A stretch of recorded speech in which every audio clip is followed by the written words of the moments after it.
Welcome to Grant's Rock Warehouse, and tonight we are live. The topic, when the cracks develop. Number 2. The panel's here, the panel's ready. Let's get started. Let's do it. All right. Grant is changing the world one track at a time on Grant's Rock Warehouse. Hey, good night, everybody. We are here. How is everybody out there in the comment section? The panel. How is the panel? Oh, I got to say something right from out of the chute, Grant. Okay. That was inspired musical choices for tonight's show. You running TNUC with the show being When the Cracks Develop. Hats off to you, sir. Well, you think the cracks... Well, that's awfully early for the... Oh, I know what you're talking about. Yeah, come on now, folks. Take that TNUC. Right. Oh, my goodness. Oh, DC. my God. What the... Jesus. This is like a carryover from last night, which was a different world. My goodness. All right, so tonight, this is part 2. When the cracks develop, number 2. As everyone remembers, the first episode was such a hit, and we went like 2.5 hours, and we only had 2 of our picks. So we have to finish this up. So, like I said, I want to welcome the panel. We've got DC. We've got BM Bolt. We've got Johnny Metal, John the Music Nut, and Todd Evans and myself. I'd say let's get started. And I think I'm just going to go as I see it. I think I'm going to go DC, BM, Johnny Metal, John the Music Nut, Todd, and myself, and we'll just go around. We'll go one at a time. And this exercise, really, it's about talking music. We're not on a rush. We're talking these albums. And we do want to hear from you, or let us know. You might have let us know on the previous show what cracks were cracks, but when we talk about our picks, we want to hear from you and what you think. So, without any further ado, let's get started. But let's look at the comments before we get started. I always like to see who's here. Oh, I see young Logan with a comment about the game already. Oh, I went right past it. That's unfortunate that we won't. How could you do that? Gary Joyce is here. Gary, nice to see you. Sean Barnes. Hello, Sean. Roger Stevens. I see why I haven't done a show Roger. With. He's always on here. Well, he's been on here. John's always been on this show. John's always been on this show. Michael Holycross. Hey, how are you? Hey, Michael.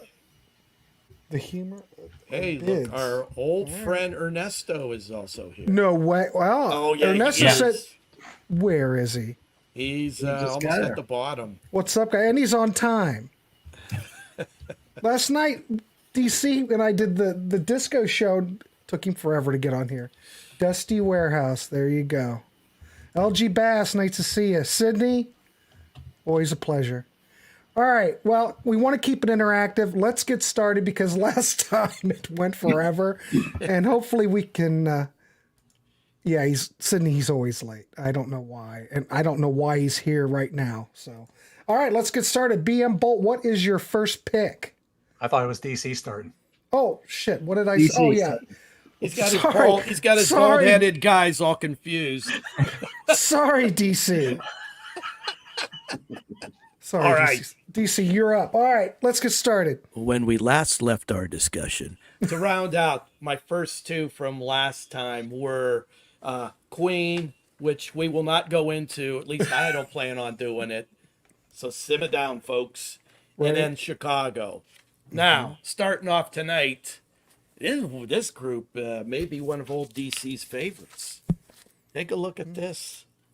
Grand Funk. Yeah. Mm-hmm. Oh, lives. Yeah. You can't imagine the excitement when I heard through the grapevines that Grand Funk was going to regroup. Oh, and then we've got, that one. Yeah. Oh, yeah. You can't imagine the excitement in me when I heard that the band was getting back together, minus Mel, and going to record again. I was like, my toes were all curled up in my shoes. Look at the fellas here. How Isn't modern. That a good looking it almost looks like a punk band. It does. They were changing with the times. And saying that, maybe this is unfair because they had taken a pretty big break in between. And so it's not like the crack showing, but maybe we're saying it's kind of over because They did the album with Frank Zappa, good singing and good playing in 60 and 76. Here we are, 81, 82. This is 83. 83, What's folks. Funk is 83. 83, they decide to come back. And maybe it's not fair to judge them in that paradigm, but a lot of people would say Grand Funk fell off with albums like All the Girls in the World Beware or Born to Die. But I love those albums. Like I said, when I heard this band was coming back in the early 80s, I was more than a little excited, despite not having Mel in the band. They got Dennis Bellinger to play bass, who was a roadie with them for many years, and he does an admirable job, but it's not the same kind of paradigm between the musicians. But to say I was disappointed was an understatement.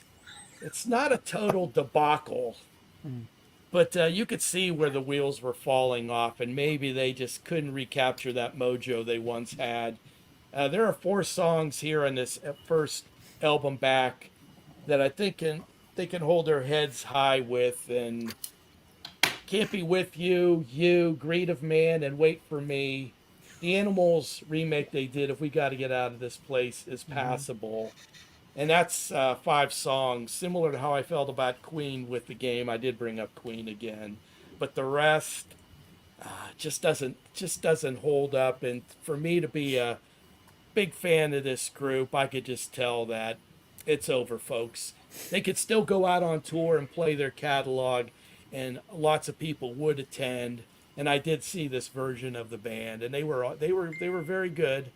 But as far as this album is concerned, not quite there. And I won't go into a lot of detail about the album after it, because we are tackling Grand Funk's output in the 80s on our next Grand Funk show. That's true. So I don't want to give away too much. But in general, these are my feelings with Grand Funk and their comeback in the 80s. But you would agree that good singing and good playing was a good record. Do you think it was? Do you think, we haven't talked about this stuff yet, but do you think that Mel being well, I don't even know why Mel was out of the band, for one. He had just been burned out on touring, from what I understood, and his new passion was working on cars.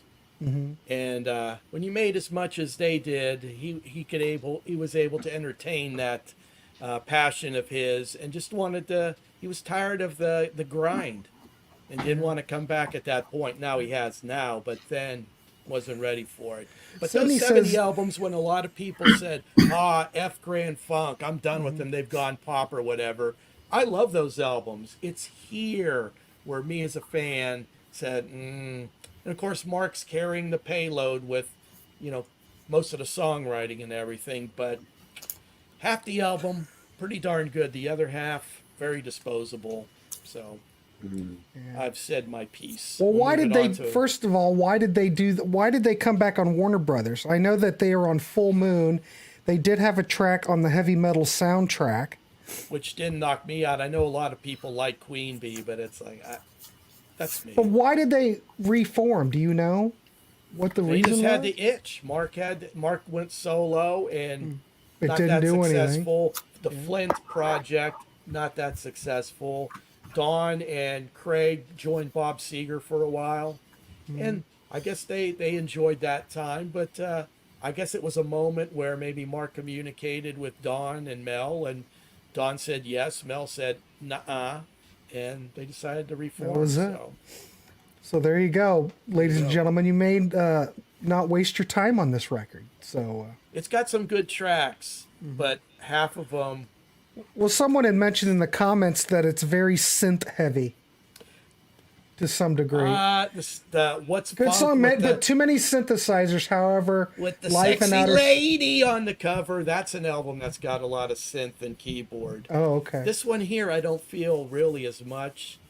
Grand Funk Lives, but certainly that album that's featured on your graphic, that's got a lot of synthy keys on it. Okay. Which we'll get into when we do our show. Okay. Cool. There you go. Thank you, DC. On to BM Bolt. What's your first pick? All right, I see somebody's already mentioned my pick. So, I'm going to talk about one one of the great early prog rock bands. Their first 5 albums are really classics. Especially, I think it's their 5th one. The 5th one is this, which was a classic. You can't really go wrong with that album. But then they decided they wanted to come out with this about 3 years later. And I don't know. So to me, this is kind of like Ummagumma, but twice as much material. So, where Ummagumma each had half of a side. Well, basically, each of the 3 guys gets a side on here, and they have a 4th side where it's a group effort.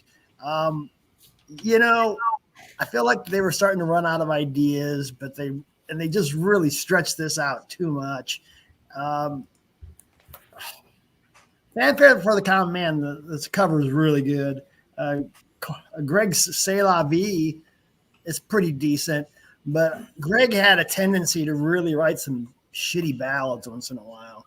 And wow. We can get to that later if we need to. But so to me, really, there was a lot of cracks showing on this album. Mm-hmm. And the volume 2 works, though, I don't think it's not as bad in my opinion because it's so much shorter.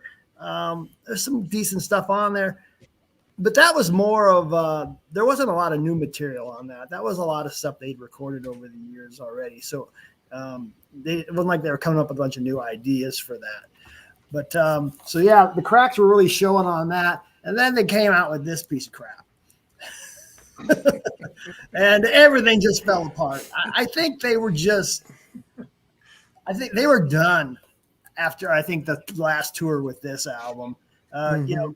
Keith insisted that they go on tour with a orchestra, and they did that for a few shows, but it was costing them way too much money. And they did a couple other shows throughout the tour with an orchestra for like a video and for their live album. But I think that there was some personal issues, maybe some drugs, and they probably weren't getting along because of the whole orchestra thing. And they got together and they did this as more of a contractual obligation. And the only one that really seemed to care on it was Keith, because they all recorded their parts and they just left and said, Keith, you can finish the album for us. And, Not a good sign. But yeah, it really started with the volume 1, I thought. And it just, they got back together. Well, the Emerson, Lake and Powell wasn't too bad. But the Emerson, Lake and Palmer albums that came out later weren't very good, in my opinion. So. I don't dig the production on those. Emerson, Lake and Powell, I think we looked at that on one show. I can't remember, 2 years ago or something. But I never cared for that. Peter Jones is an enormous fan of Works. The Emerson side is pure magic, not prog or rock, but stunning classical performance. Yeah, it's straight classical, right? Carl Palmer is on fire, and the remake of Tank is excellent. Yeah, I mean, I agree with that. I think Tank is really good. I think that album is just twice as long as it should be. I mean, if you take Fanfare and Tank and C'est La Vie and Pirates, you've got an album. Otherwise, the whole concept of each of them having a side. And even that being said, I've always thought that Pirates was good, but not as good as it really should have been. Yeah. ELP unfortunately didn't get any better as they went on. I'm talking about Love Beach and Beyond, however. Black Moon is good. All right, so there is a fan of one of those later records. Yeah. We aren't getting a whole lot of dissent like we had in the first episode. No, no, we're not. Come on, someone Fanfare stir is a the classic. pot. Come on. Scotty P. Are you Scotty P Are you Scotty P as in Scotty P from the Millers? You remember Scotty P? Worked at the Scotty P. Is this like an Ohio thing? Yeah, I try not to watch anybody pee. We're the Millers. Yeah. Do you guys ever watch the movie We're the Millers? I've seen it. Oh, I was going to ask God, him. that was so right. funny. He was a temp over at the warehouse. I don't remember working with Scotty P worked the motorcycle thing at the carnival, and he was dating the. Oh my God, it's so Yeah, funny. that reference. No regrets. tattoo, and it's all misspelled. Oh my God, it's a classic. Anyway, so that must be him. I don't know. All right. Let's see. Jason, there are some great tracks on the works, but yeah, the cracks are starting. Yeah. Yeah, yeah, that's another thing too, is that I like Works Volume 1, but I do agree that that's where the cracks start. I don't, because even though I like it. But are there any band tracks on here? Side 4. Okay. I don't even have this. I just kind of, I don't know. Never It's really pretty cared easy to look into find. it. Yeah. These bins. But I don't have it. All right, cool. So excellent choice, BM. Let's throw it over to Johnny Metal to see what Johnny Metal's got. All right. Well, I wish my picks were going to be as interesting as maybe the picks from last show we did with this, or maybe even some of the ones tonight. But let's talk about the band that everybody thought I was going to talk about last time, and that would be W.A.S.P. So yes, let's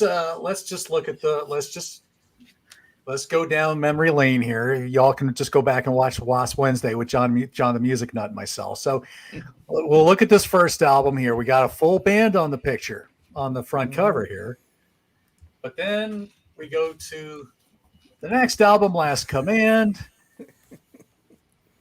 Just Blackie. There's the band on the back. But, yeah, just Blackie on the front. Oh no! And it's at this point, and of course, then you get the next album with about a Blackie again. By this point, the band is pretty much, everybody thinks it's just a Blackie Lawless solo project at this point. So thank you, Peter. I appreciate that. So my thing here with W.A.S.P. So here's the full band on the first album here. You get the drummer. Shortly after this album's released, the label or something winds up giving him the boot because of some addiction issues and things of that nature, and he's kicked out of the band.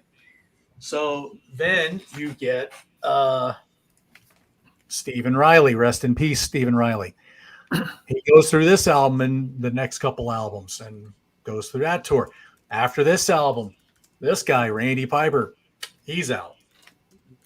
Third album comes along, Inside the Electric Circus. This album sounds like it's a tired band.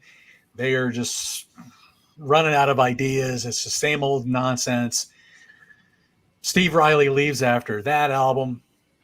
And eventually after a live album, then they do this album, The Headless Children, which is a classic, absolute metal classic. You get Frankie Banali on drums, a cover of The Real Me from The Who. Fantastic album. But then Chris leaves. Chris Holmes, the guitar player. Of course, let's face it. Okay. That swimming pool scene. And I ain't talking about the scene from Fast Times at Ridgemont High, not the Phoebe Cates one. No, the Decline of the Western Civilization of Metal Years, Part 2, with Chris Holmes and the guzzling vodka down in the pool. Yeah, I'm sure that didn't do the band any favors either. So yeah, so basically W.A.S.P. becomes a solo project. Now, Blackie winds up wanting to do this as a solo thing, but it becomes, a lot of people think, is his masterpiece, as do I. But then, let's face it, folks, fans of this band will stop right about there. After that, they won't look at albums like Unholy Terror, Dying for the World, Neon God Part 1, Part 2, Dominator, hang on, Babylon, and their latest one, Golgotha. Nobody will look at that kind of stuff. So the cracks showed at the Last Command. So that's, oh geez, Jeff, come on now. Come on, Jeff. Come on now. Nice come on now. Hopefully you've at least maybe give them at least a little bit of a chance. But anyway, so that's kind of where it comes for me. Blackie pretty much is. Everybody says it's the Blackie Lawless solo project. Well, let's look at this. The guitar player that he's got now, Doug Blair, has been with him pretty much off and on since 1992. Mike Duda on bass has been with him since 1997 on the KFD album. Yeah, they've gone through a couple of drummers, but the one they've got is solid. Let's see. Yeah, that would be okay, Trey. You apparently have never given the other albums a chance, so I'll leave it at that. A lot of fans just won't give W.A.S.P, present day W.A.S.P, a chance, and to me, that's like, I would equate that with, say, if Kiss kept doing new material past Monster, or they did more than just Monster and Sonic Boom, so Right. people don't care about what's on those two albums. Neither did they care about Psycho Circus or something like that. And so you get a lot of stuff like that. Still Black Enough, yes, Sydney, I agree. That is a strong album too. So my thing is, just like John Lennon says, give peace a chance. I say, come on, guys, just give W.A.S.P a chance. If you were into that metal, and you I just implore you, just try something. Yeah, they're more than just Animal. They're more than just the Wild Child. I Want to Be Somebody, Love Machine. They are so much more than that. Crimson Idol, Neon Gods, those very deep storylines. They go, like Unholy Terror and Dying for the World, much more deeper subjects. I wholeheartedly say yes. Dying for the World and Dominator, yes. Thank you, Eric. I appreciate it. Yes, I agree. Both very, very strong albums.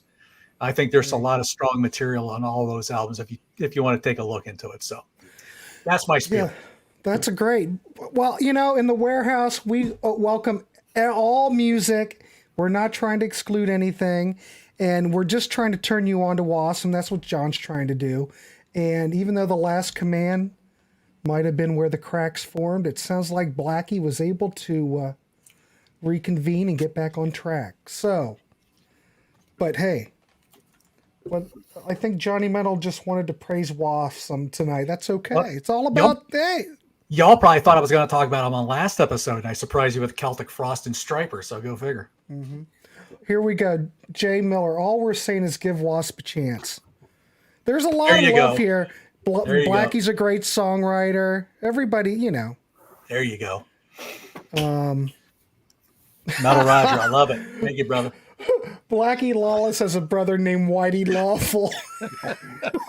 Oh my God. His catalog doesn't sell quite as well. Where's that possum? Where's the possum? DC, where's possum? There possum he is. Needs to go down and get a rabbit. W.A.S.P deserves praise. Celtic Frost, not so much. Okay. Oh, jeez. Anyway, so check us out. Get to my next choice. Oh boy, here we go. So anyway, all right, thanks, John. Great, thank you. Webb, Blackie scared me as a 15-year-old. He's never been the same. Guard for Sorry, life. Webb. Very sad. The impossible.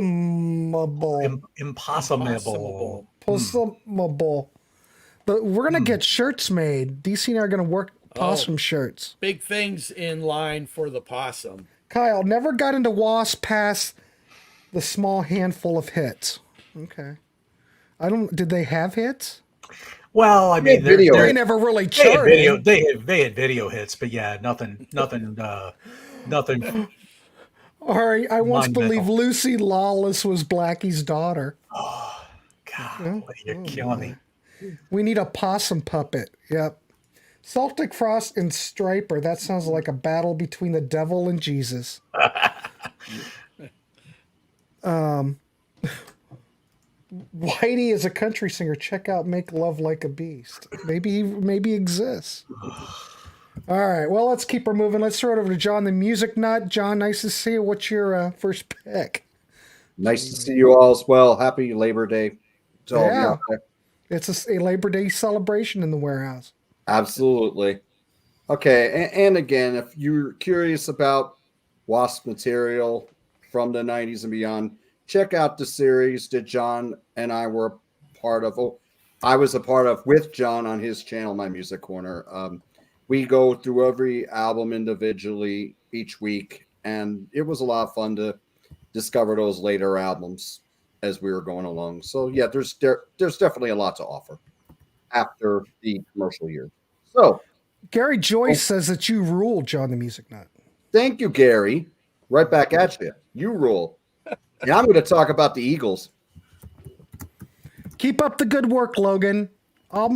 Make sure you all those CDs at the end of the row. I need those all moved to aisle 18. If you could do that for me. Thanks. Logan cashing in on that double time on a holiday. That's right. Boy. Exactly. That's Couldn't what do you it without young Logan working in the warehouse. So. No doubt about it. All right, sorry, John. Take it All away. right, John. All hit good. it. So we're talking about the Eagles, and the album I'm picking is The Long Run. Now, the Eagles. Oh, that's not it. No, You that's know, The not it. Long Run looks a lot like The Works. It does. They called it the black cover.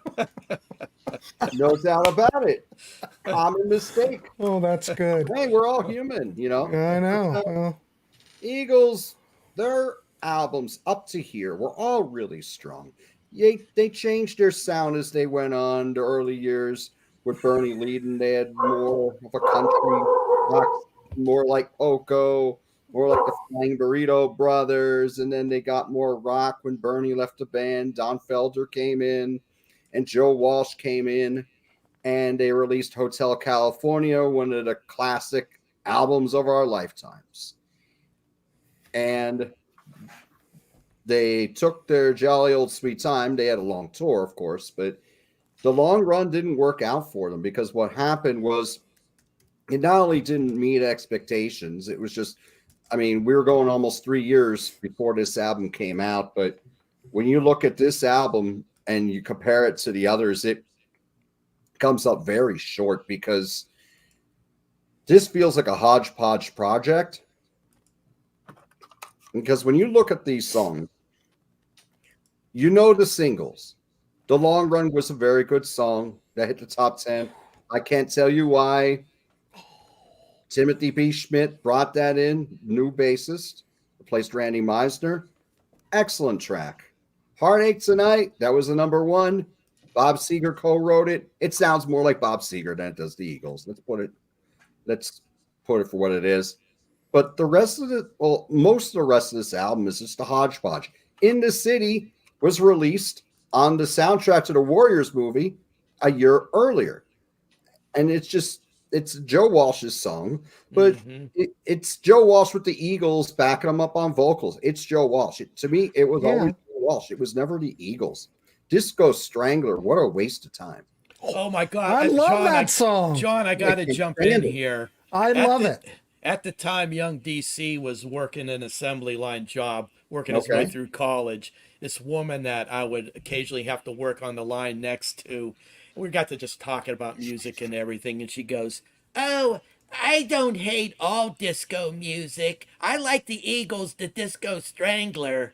I said, just because it has disco in the name of the song doesn't mean it's a disco song. That used to get a lot of airplay back when it came out. I remember when I was a kid, they practically played the whole record on FM rock radio. Yeah, I remember that too.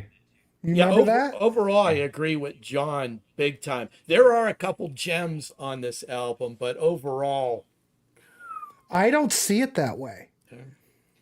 Okay, this is like me talking Queen, but if I'm playing the Eagles, this is the record that I turn to.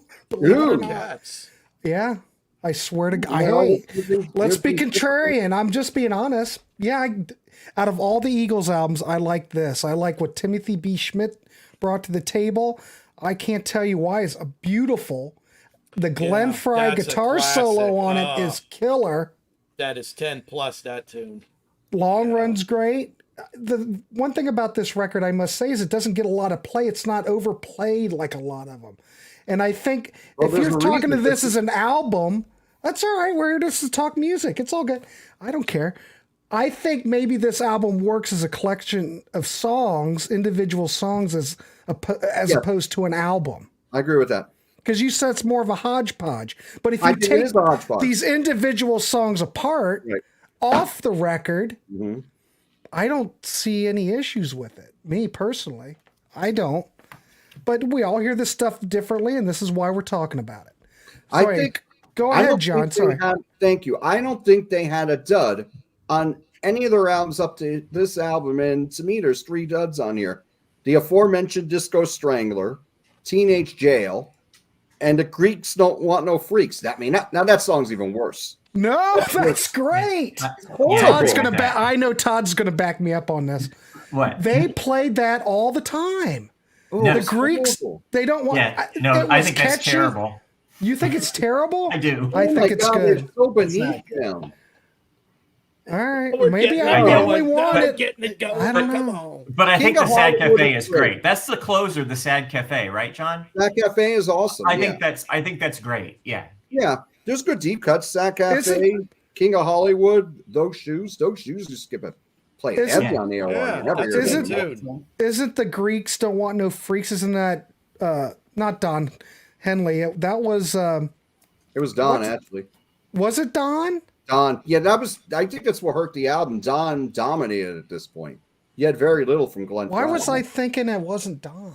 No, Holy that's crap, we got a lot of love for that song, the Disco Oh Strangler. God, there's Ugh. Now you're making my head hurt, folks. What the? If you don't, see Sydney's backing me up. Grant, I think I may be contrarian my favorite Eagles album. okay. Okay, cool. Eric Robinson, I agree. Those three Down suck. with the youngsters. Down with the youngsters. I'm Tension. not There's high on it. there's Hard no time, tension. What about the CD? Never. Stop.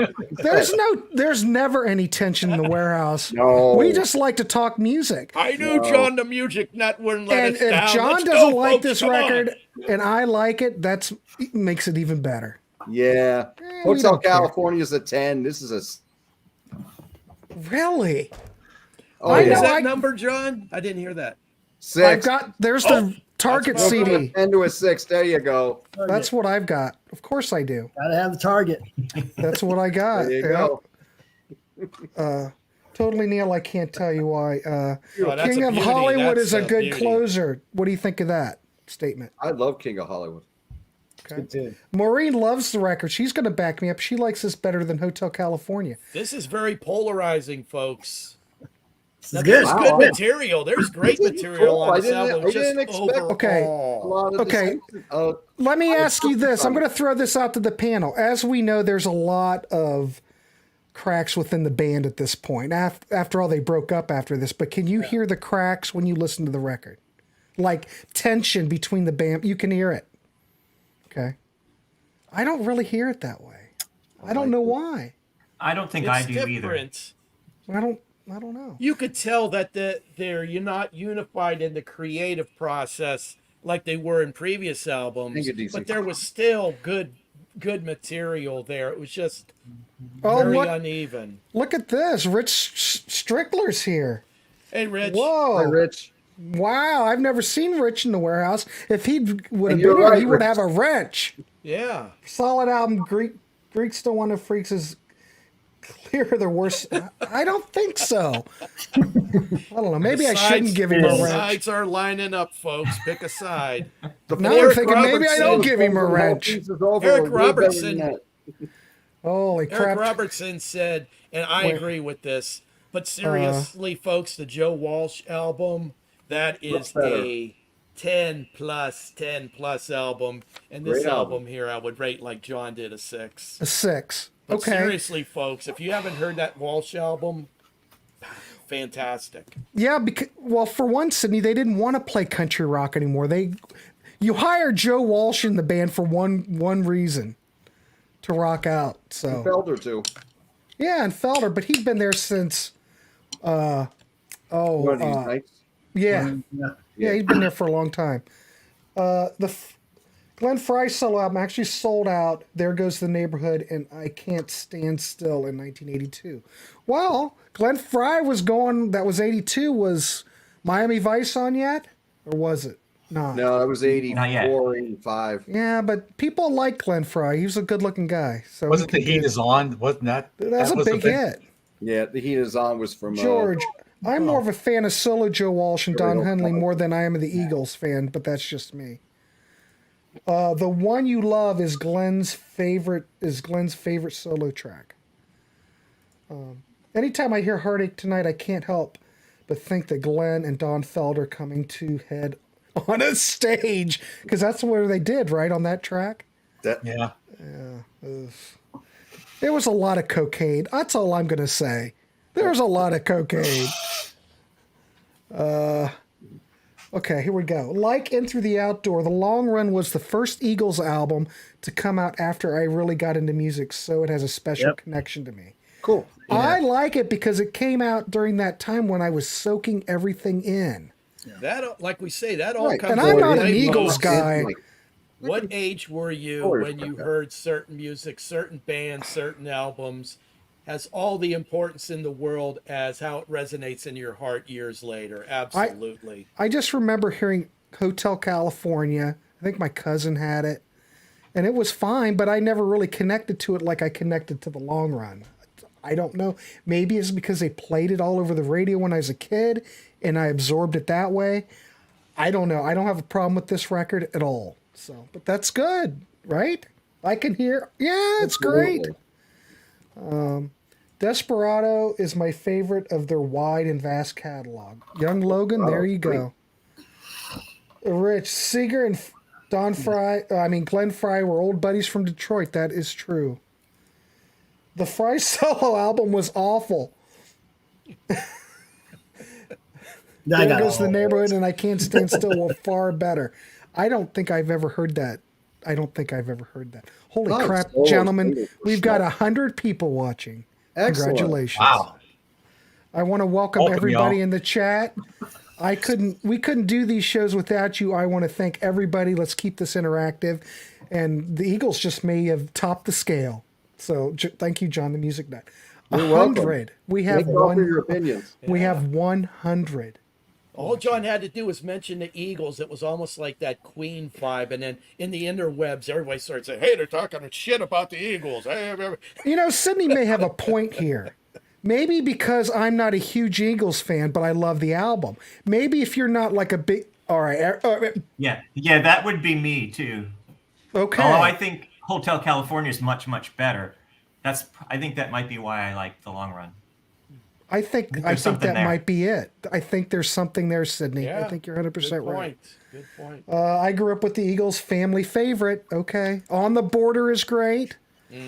Absolutely. Trey, he thinks Desperado's it. Great topic. Well, it seems to be working. The Cracks developing episode seems to be taking off. Most of us are sad. Trey. Let's see. God, I got to scroll down. One of These Nights is my apex for the Eagles. Yeah, that's my favorite Eagles album right there. Oh, my God. And old DC would go to the clubs back then in the day. I only heard one band in all my comings and goings that could do that song justice. Those falsetto vocals, not a whole lot of bands could undertake that. And I must say, I've been prepping for the Poco thing, and I've been listening to a lot of Timothy B. Schmidt. George says he had a good solo career. I've never really heard it, but I can tell you this Poco record smokes. This got his copy. Yeah, this What album is smokes. that? Good Feeling to Know. Yeah. Okay. It smokes. It's great. There's a lot of great Poco, and Poco's not one of those bands that not many people talk about. Do I smell a top 10 Eagles track episode? I don't know, maybe. I think that would be great. Yeah, I would. Ken White, I'm not the biggest Eagles fan, but I do respect those guys, especially Walsh and Felder. But if we do a top 10 Eagles track, they can't be on the greatest hits albums. There you they got to be deep. Let's make it challenging. Yeah. Okay. Because everybody knows all the big hits. Yeah, we could do that. Interesting. There is one thing I do want to mention. Let's talk guitar real quick. You cannot deny that the guitar interplay between Joe Walsh and Don Felder was magic. Absolutely. And, you know, if you're a guitar player and you listen to those Eagles albums, you cannot deny that there's some great guitar playing on them. Mm-hmm. All the parts are very well thought out. Of course, every Eagles album is very thought out. Everybody knows that. They were meticulous. What? Except The Long Run. Except this one. Well, I never heard the last Even- album they made many years later. Glenn Fry does the guitar solo in that oh crap, the brain, on this record, the Timothy B. Schmidt song. Oh, I can't tell you why. That's Yeah, he plays a guitar solo on it. That's Glenn Absolutely Fry? wonderful. That's a Yes, good song. That's a beautiful song. it's That's, beautiful. Yeah. So I'm just saying, I dig this record. We all hear it differently. And let's see, Webb. God, we have 110 people watching now, ladies and gentlemen. The Eagles have 25 to 30 songs. All right. good songs. Walsh joining was for the better. Yeah, for more live than the studio. Yeah, but Joe Walsh is a monster. The Long Road of Eden. I've Long never Road heard Out of that. Eden. That was Yeah, their that worst. was Out of Eden, I don't know that. released further That on was down the road. I heard that was like a lot of filler and not much Yeah, worth that was- listening Texas Troy says the Winslow, Brother's not Arizona good. song is good. That's Take it something easy, like Troy. what your mom or dad would say when you're playing the stereo in your room. What's that Winslow, Arizona song? But Troy says, do they have 10 tracks that are good? Oh, absolutely. I would have No, they to, have yeah. 10, yeah. to. They have 10. The band changed a ton when Walsh joined. You decide if it for better or not. It definitely changed the whole outlook of that. True. Definitely. Oh, here we go. Randy Meisner was like Randy Piper and W.A.S.P. was more important than people thought. Thoughts on that, John the Music Nut? Oh boy, yeah. How was Randy Piper thought of? Well, Randy Piper was more of he was just the second fiddle to Chris Holmes, and he played a little bit, but most of what you always recognized in W.A.S.P. in those first two W.A.S.P. albums was more Holmes, more so than Randy. But he certainly added his flavor to it. But I think Randy Meisner was just as big a part of the Eagles. Well, I his think- vocal parts. He had a beautiful voice. Yeah, His yeah. voice Tim- was incredible. People in the know about music and how songs are put together and listen for that kind of stuff knew that was the case, John. I agree. But the general public, they just think Fry, Walsh, they're not, some of those other players didn't get their due. I think they did bring a hell of a lot to the table, though. Mm-hmm. Ken White, I do like Smuggler's Blues by Glenn Fry. That's a good song. That is total Miami vibe. Oh, look Look at that. at that. Randy Meisner. Big Husker fan. Mick, I will not watch an Eagles episode. Rich, Long Road Out Eden is a flat out Yeah. dud. I've never I heard never it. even listened to it. I just heard there was nothing good I heard about that album, so I got stuff to do. It's Scotty a P- slow grower. It really is. It's not great. Scotty- but it's grown on me. Scotty, not a huge Eagles fan either. I think they had some good tracks on every album, but their albums as a whole aren't really that great. Again, I would be okay with that. All right. The Eagles underrated in their Coke consumption. Oh boy. Don't forget these records were just Bring it. all on. These are this is what records sound like when you're on Coke. So Well, it's astounding at some of those 70s bands what they did create with all the drugs that surrounded and was the focal point of their life. Look at Fleetwood Mac. My God. Them Jimmy needs a too. wrench. Where is he? Get him a wrench. Hey, look, there's Dane Johnson. He needs a wrench. Sorry, everybody. I'm getting wrenches. There's Jimmy Duster Music. All right. I can't wait to hear Todd's pick. Oh, we're getting there. I Sorry. thought we were done. about we We're go- just how about we go to we're just going Todd's- to talk about the Eagles, right? We'll get that. We'll get to Todd in Todd's hour pick is the 3. Eagles. We're milking the Eagles right now. All right. Mike Go Hunt 18 needs a minutes on the wrench. long run. I'm sorry. Oh, Logan, you're so Logan. funny. Oh, that 20-year-old Hey, humor. he's been commenting for 20 minutes now. Aren't the breaks in the warehouse only 10 minutes? Cocaine, good for Fleetwood Mac, bad for the Eagles. He's right. There. All right. Todd is picking Todd Rundgren. I don't think so. Oh, that would be hard. Todd's Man. pick is Hotel California. Well, I don't know. Oh, Let's throw it over to Todd Let's Evans. get the Come on, viewership Todd, up to save us. 300. It's been 46 minutes and we haven't even talked to Todd yet. But these shows are going to be just I absolutely. got nowhere to be. He's got nowhere to be. But you know how these shows are. The crack show is definitely quite a situation. All right, All right. Todd, it's up to Go you for now. it, Todd. Well, I hate to disappoint everybody. I'm going to talk about a band that's much less popular than Eagles. And somebody mentioned this. John, I don't remember his last name. Somebody mentioned this about a half an hour ago. I'm going to talk about Saga Behavior. Oh, Oh, okay. here we go. Oh God, Okay. this will start off something. So here's what. All right. So here's what happens. Okay, so you got first 3 Saga albums. You know, mostly people in Canada know about them. They're good albums, really good. I mean, especially the debut. What a debut album. Then you got this. You know, really big in the States. This is the U.S. cover, according to me, the only cover there is. And then what I think is the peak, and that's Heads or Tails, 1983. Both of those Worlds Apart and Heads or Tails produced by Rupert Hine. And people talk about Rupert Hine as being not the best Rush producer. If you want to hear records that sound really good that are produced by Rupert Hine, these 2 Saga albums are the way to go. But then you get this. So this is Behavior. Terrible record cover, I think. Am I the only one who thinks that? No, I think you're it's just correct. Yeah, I think it's terrible. There's the back, which I think might be worse. But this is produced by Peter Walsh. And Peter Walsh produced Peter Gabriel Plays Live, although I'm not sure how much production goes into a live album. The Church Heyday, Simple Minds, New Gold Dream. I think that's what he's most known for. Started out producing a Heaven 17, Penthouse and Pavement. A known producer, but not a particularly not a mega producer, not a Bob Clearmountain or anything like that. But this album, John, the guy who made the comment, said that he thought that this was the beginning where the cracks started to form because it was commercial. And I don't think that is why. I think the reason why is that there are no tunes on this record. There's nothing memorable. All of the songs are just riffs.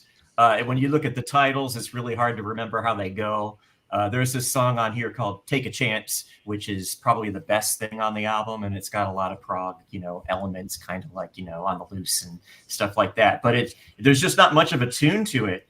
What Do I Know? The third song, which was the first single, done with Simmons drums. I really like that song. I think it's got a great guitar solo. But after that, the rest of the album is really forgettable.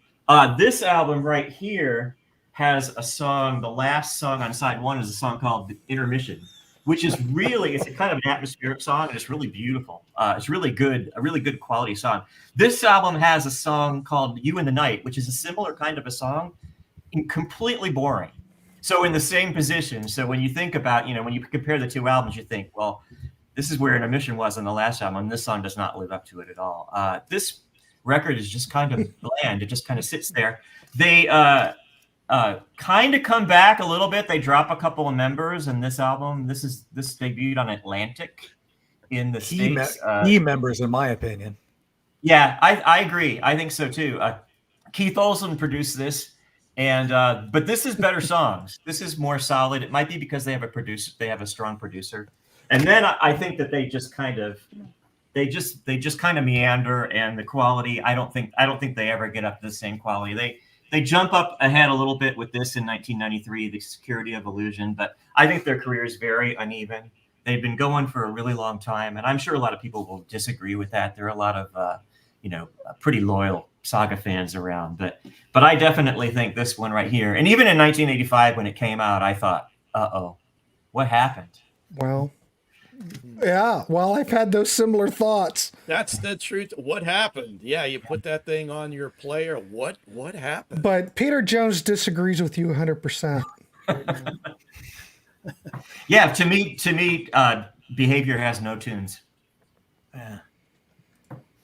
I just watched a compilation video of Saga live from 81 to 84 the other day, and I left feeling that they were a band of their time and don't really hold up well. Ooh. I think they had a moment that lasted about 6 years, and then I don't think it's never the same.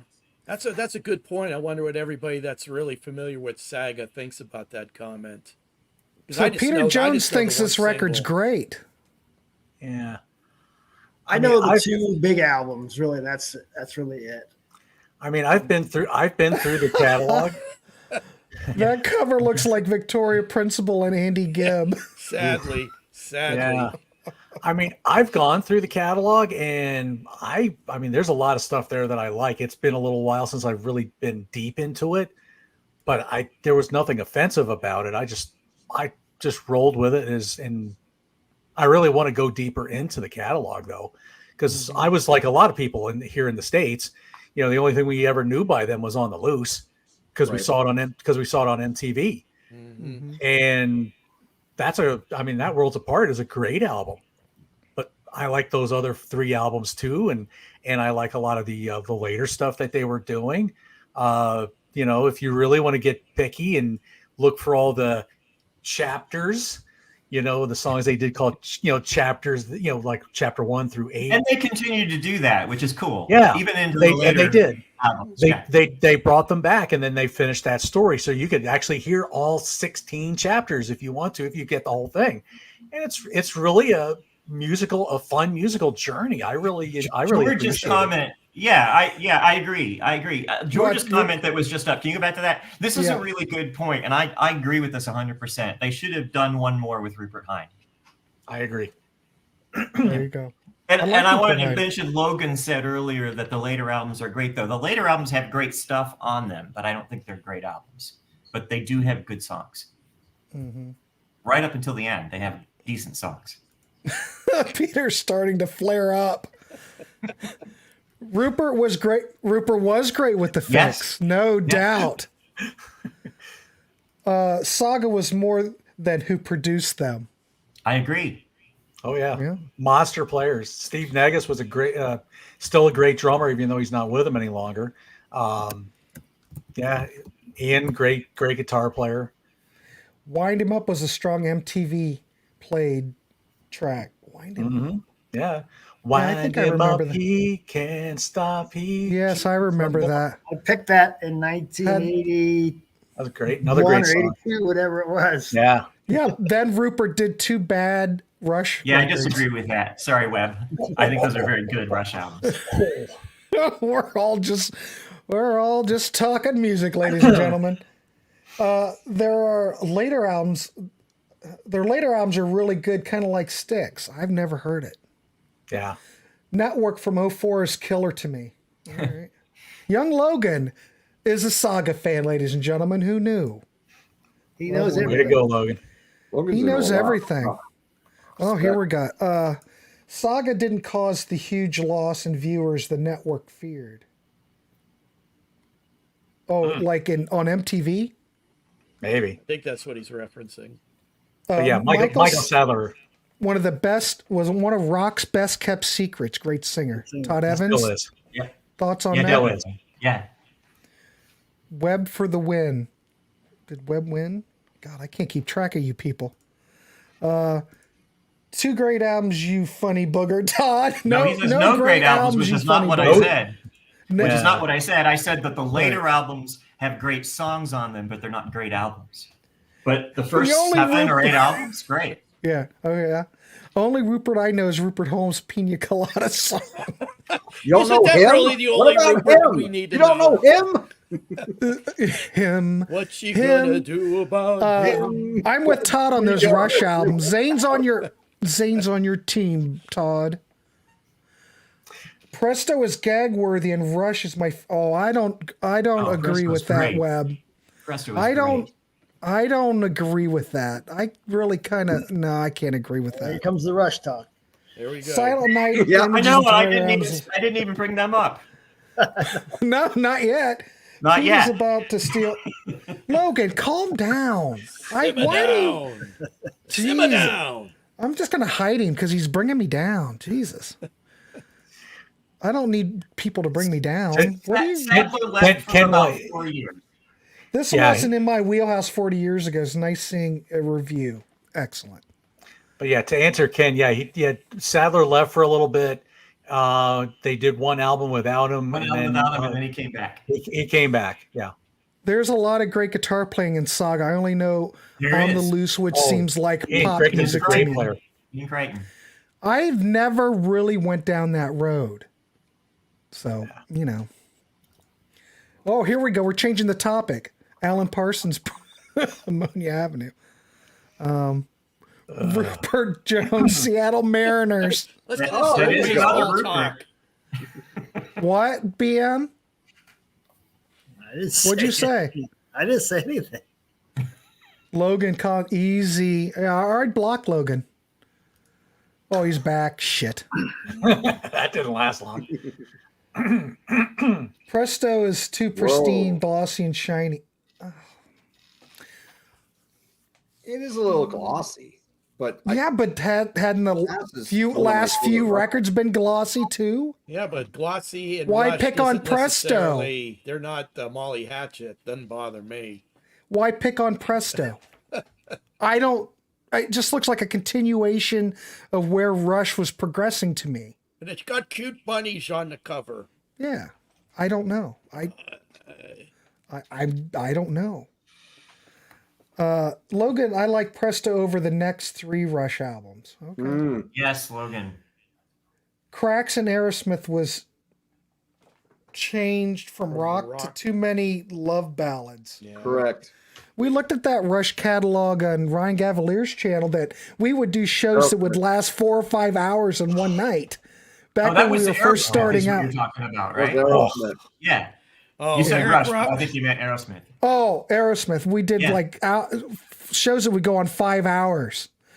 And we would just talk before we could trim things down. We couldn't hone it in yet. Eric Some Robertson. of those U2 shows were just as bad too. Whew. Yeah. Eric Robertson makes a great point. Female Rush fans are a rare species. Yes. I've been to about a dozen Rush shows over the year, and like my wife and like 3 other women, it is a complete sausage fest. For whatever reason, the ladies just they don't gravitate towards Rush. Over time, my wife's thinking We love about it, Pete. Getty's voice. She warmed up to it a little bit, but in general, not in their wheelhouse. Presto is better than anything they put out in the 21st century. Well, that's a pretty strong statement. Okay, guys, I admit Presto has 4 good songs. Thank you, Webb. I don't have a problem with Presto at all. I like it because it's a little bit heavier, more guitar on it. I like Stand it. Still, that's a good song. Triumph is another Canadian band, basically a harder rocking version of Rush. Yeah. Logan wants to know what are the 4 best tunes. Oh, he's like lighting the fire. Man, Logan. Come on. Logan, dude. Okay, this is enough, Rush. Somebody needs to take his coffee away. I know, from we're those going. ostrich I drinks. watched those Aerosmith shows on Ryan's channel. Grant, you're absolutely right about 9 Lives. I like 9 Lives. I don't know why people dislike 9 Lives. And I don't remember what I said, but I dig that record. I thought some of that better. I was one of those people that thought that later Aerosmith era was just, there's really a lot there. It's really unfairly judged. And, you know, you have to hand it to Aerosmith, a band that was in the absolute gutter. Who would have thought that they would have made a comeback like that? I applaud them. Oh, absolutely. Absolutely. I like 9 Lives more than Grant did. Okay.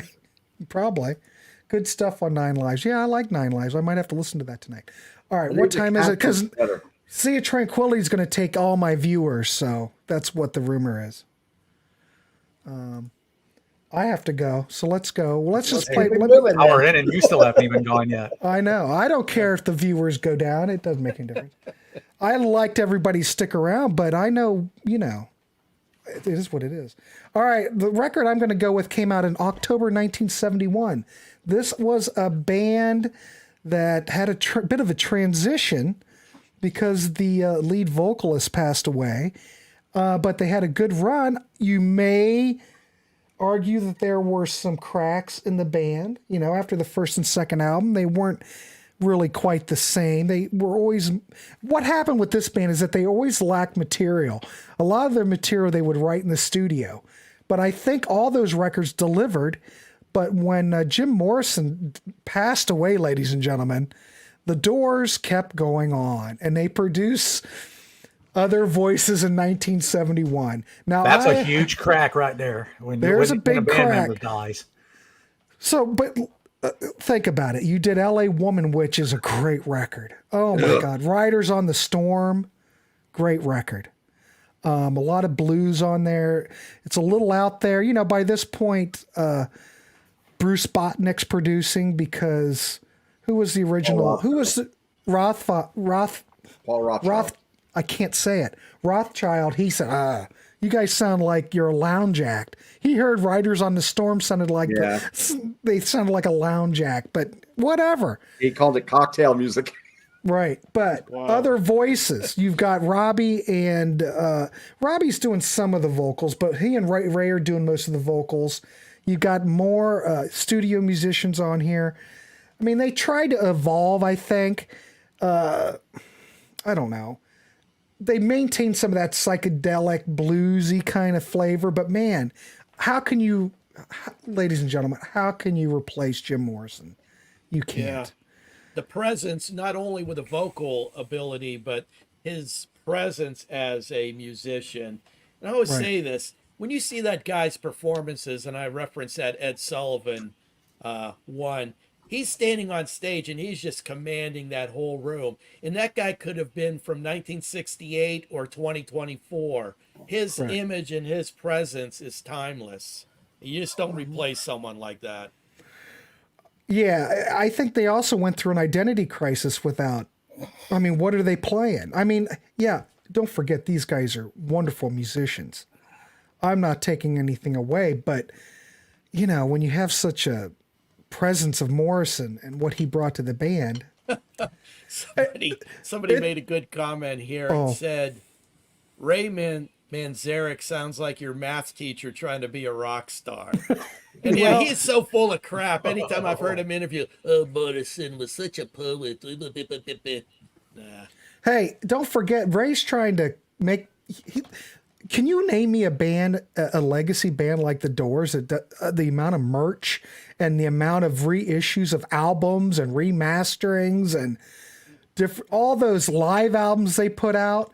You know, Ray was great. He was basically, you know, always pushing the band, always promoting them. They were like a promotion machine. So you have to I give them, you know, I don't know. Oh my God, Logan, I'm Horny, I'm Stoned is a masterpiece. Moonlight Drive's my favorite Doors track. But see, in this period, you don't have anything like that. There's nothing like anything off of LA Woman on this record. I just don't think they knew what to do. I applaud them that they kept going and gave it a shot. Do you guys have any thoughts? Nothing really works for me here. You guys have any thoughts about the Doors at this time period, who they could have recruited or who might have been receptive to replace Morrison in 71? Oh, boy. Any ideas? Because I'm thinking all I could come up with was Steve Marriott, but I don't really think that was a good fit. Not at all. Not at all. He was out there. Rock and roll preacher. Yeah. I mean, I agree with Peter Jones. You can't replace Jim Morrison. You can't replace John Bonham. You can't replace Terry Kath. And you're right. They shouldn't have tried to replace Keith Moon. They didn't, though. I count true. 3 guys. They didn't try to replace him. Right. They followed. Zeppelin never did. Yeah. Doors didn't. And Terry Kath, they just went on. But, you know, think about Chicago. Those guys in Chicago were band. barely 30 years old. They didn't need. They could. I think that they should have been able to go on. Yeah, you can say what you want about that 80s period, but they did, ladies and gentlemen, Chicago did just fine. It's a different era. You know, it's not the Terry Kath Chicago, but you have to hand it to them. They were able to still go and were very successful. Peter Jones makes that point about the Who should never have replaced Keith Moon. For one, there's no way you can replace Keith Moon, but you can put a drummer in there. I think Face Dances is a fine record. If anything, when I listen to Face Dances, it reminds me of the Who, like a lot of those, like You Better, You Better, You Bet, Don't Let Go of the Coat. Those songs are in that songwriting style of classic Who, like Substitute, in that they're just pop songs. And, you know, Pete Townshend's good at writing pop songs, and I think that was the last, you can call it a great Who album or not so great. Yeah, Keith Moon's missing, but I think Kenny Jones did a fine job for the shoes that he had to fill. I don't have a problem with face dances. Now, the next record I have problems with. I have problems with that record. But, if we're talking The Who. If we're talking about the Doors, though, I think... Okay, yeah, we're still on the Doors. If we're talking about the Doors, in my opinion, I think L.A. Woman was where the crack started to show. Okay, I agree. go ahead. I was just going to say that, John. All right, Yeah. That's fine. Those I blues agree. songs are terrible. So Those this blues is Yeah, they're Hot terrible. Space. So What's this that is one? Hot I've been gone so long. Oh my God. Yeah. That is a They're skipper gone. if I've ever heard one. Yeah. So this is Hot Space and L.A. Woman's The Game. If Well, you will. Well, I'm just using that analogy, but don't forget the L.A. Woman got a lot of great reviews. But the it's disparity considered between the great songs on LA Woman and the bad songs on LA Woman is like miles and miles. Thank you, Todd. I agree. Yeah. okay. We all hear this stuff differently. I'm just The saying. fast forward button is your friend, if I can talk in cassette You terms. you can feel free to talk cassette That's terms, a great Todd. phrase if I could talk in cassette terms. I like the two albums with Kenny Jones. They were good albums for the time. We need that on a T-shirt. I think we do. We're going to have some new merch, folks, so that's a We are. consideration. We are. What do you think if they replaced Keith Moon with someone like Tony Thompson? Was he in the game Or at what that about- point? I think it's a little young in his career. He was in. Man, that guy. He was in Chic. Yeah, at that that's point. interesting to think about. What if Tony Thompson came in there and played those Who's song? Oh my God, that guy! Do you think Keith Moon could have played Eminence Front? I think Eminence Front's a great song. Panel, yay. Oh, Yeah, I I think agree. it's a good song. Yes. But I can't imagine Keith Moon playing that. I don't know. Because That's a it's good just so point. rock solid, and he liked to Yeah. roll out fills in and all that. Okay. Peter Jones, nope. There's no replacement for Keith. So Okay. somebody get Peter some heart medication. I think he's gonna have a cardiac or Okay, Peter, just simmer down. we love you, No Peter. wonder I love Not on Tea your then. anniversary. All right. Hot Space took balls, though. Yeah. That's a good point. I think that's the best comment of the night. It did. And then I've already talked about Hot Space. I don't have an issue with Hot Space. What else? Chicago persevered, and Chicago 17 is a great record. Yeah, I pointed that out when I brought up Chicago on our first show, and I think 17 is a Beats great the holy album. shit out of them. Oh God. Well, Just if such you a listen to those powerful Power drummer. Station, Oh my God. Power it's just like Station, holy burst mackerel. your eardrums if you got headphones on. Wow, man. Apparently, there's no replacement for Keith Moon. Well, there's never been a drummer that ever played like Keith Moon, ever. He's the only one. Victoria paints a picture here. Karen Carpenter. What if Karen Carpenter would have been alive or what if Karen Carpenter would have replaced Keith Moon? Can you imagine that? It's just a bizarre little thought. Would have been interesting. Logan says Lars could have done it. Oh, Simon Phillips is another great drummer. Power Wonders activate. oh boy. All right. Well, I went. All right. So we went around. Now, either we can go around one more time or we can call it a night and do another show next month. What do you gentlemen want to do? I think you're the captain, right? Yeah, you're the captain. You're And but I will you're say- my You're the co-pilot. captain. You're It's the up- captain. I'm gonna let Yeah. you guys Just can keep vote. It's going. up to you. My Keep notes, going. I only All right. had Oh, 3 keep choices, going. so I'm out for the rest of the way. Anyway. No, That you're might not. expedite things. No, I don't you're got, I not. don't got 2 more choices. Yes, you've got one. I'll send it to you. I made the graphic. It's in the. I'll send it to you in the private if chat. you do, You'll I'll remember. try and talk about it because I'm a master bullshitter. Okay. Okay. Well, look at the private chat. Wait a second. Don't you? How the memory DC? Well, Can you talk? I'm ready for it. I can extrapolate a bit on that. Oh, I want to hear this. Okay, let's do it. It's going to have another conversation. Oh, All right, boy. ladies and gentlemen, we are going to go around another round. I don't care. We've got 82 people here. I am tickled to death that you're sticking with me because the Warehouse is a good place to be. So anyway, all right. Do you have a graphic? Did I pick a particular album? Because then I can. Yes, you did. formulate American my Pastime, thoughts. 1976.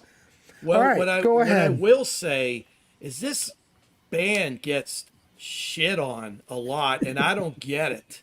I mean, I love 'em. no, they didn't write their own songs, but there's something to the ability to pick material and make these songs your own that I don't think you can ignore. You got three top shelf singers, you've got guitarist, bassist, keyboards, drums, all top of their game. This band's top 40 cavalcade of hits is unsurpassed almost in the 70s. But they did come to a wall, and it's with this album. What happened? Was there better material not going to them anymore? Was the material going to other artists and they had the scraps, the songs to pick from to cobble these albums together once American Pastime hit? I don't know. Did they lose the ability to pick quality material? See, these are all mysteries.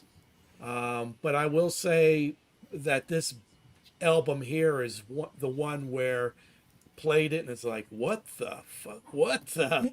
It's just there's nothing here. There's nothing for me. This to one latch is onto. bad from start to finish. Yeah. It's like, Yeah. how in the world do you go from that plateau down to this level? I don't understand. I understand in the band there were issues among the singers and such, but I mean, that shouldn't facilitate that kind of a drop off. So, and I've read Chuck Negron's book and doesn't really go into any detail about specifically the albums and who picked what songs.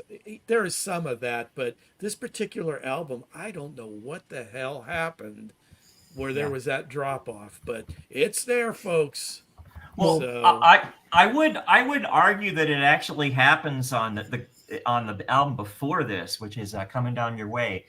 But Coming Down Your Way has 2 or 3 really good songs on it. Kite Man, Till Kite the Man, World I Ends love. is my favorite. Till the World It's Ends. my favorite. Yo Quiero, Three Dog that Night Spanish song, Yo Yeah. Quiero Hablar is Yeah. fantastic. You Can Leave Your Hat On from Randy Newman is okay. It's okay. But I mean, yeah. this one is just completely, they've imploded. And a very sad day for young DC when he slapped that on the old turntable.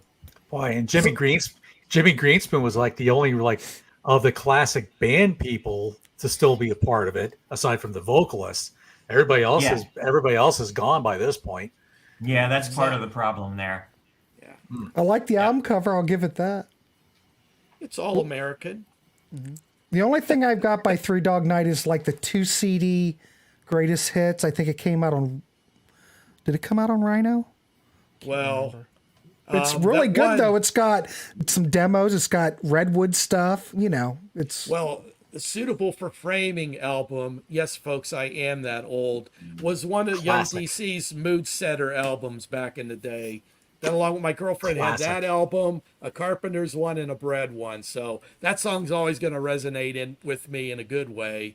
But check out those early Three Dog Night albums. Just very dynamic in a lot of ways. Great tunes. it I does look started like with Birds, 7 Bees, and the Separate Monkeys. Fools. I bought 7 Separate Fools when I was 8 years old with my allowance money. Mm-hmm. I mean, it was 1972. I was 8. And so that's how far I back I go mean, with them. I am My so brother and old. sister were fans. They had Suitable for Framing. They had Harmony. Yeah. They had the seven were- Separate Fools. I mean, they had And- at least 3 or 4 of their albums, and they were all And huge. live at the Forum, I wore that out. Oh my God, yeah. Fantastic. You cannot stuff. deny you could not escape them. When I was in elementary school, when I was a kid, man, you couldn't escape Three Dog Night. Yeah, I mean, along with Elton John is the pinnacle of the 70s, but Three Dog Night was right up there from 70 on, almost halfway through the decade. They were huge. That Hard Labor album cover is so freaking ugly. That's a I'll just good throw album, that though. I in like there. that album. Yeah, I like it's that not a album bad a lot. album. Holy, we're getting a lot of love for Idiots. Three Dog Night though in the We may comments. need to undertake that catalog. Yeah. I'll spearhead it. We'll get I have an everybody on opinion. that wants to. It was Go the ahead. material. It was the material. Paul Williams was too busy going out and partying and hanging out on the Merv Griffin show. And being on variety shows. And Yeah. That's right. that's Like a And- good songs for the point. Muppets. Planet of the Apes. Yep. Wasn't he in Logan's calling us geezers. Smokey and the Bandit? Wasn't he in that too? We saw that the Yeah. Phantom of He Paradise. played. He was everywhere for Phantom about 5 years. He's great. Well, But Phantom Laura Muppets Nero go wrote a too. lot of songs. Laura Neal, Randy Newman, all the Yeah. top songwriters of the day. And they gave Elton John his first break. They recorded Your Song and Lady Samantha. So Elton John and Bernie Taupin have Three Dog Night to really thank for getting their foothold here as songwriters in the States. Hoyt Axton. Hoyt Hoyt Axton. Axton. There you go. There you go. Oh, my you go. goodness. So, like I said, all these shows is just about turning you on to stuff, and we like to talk music.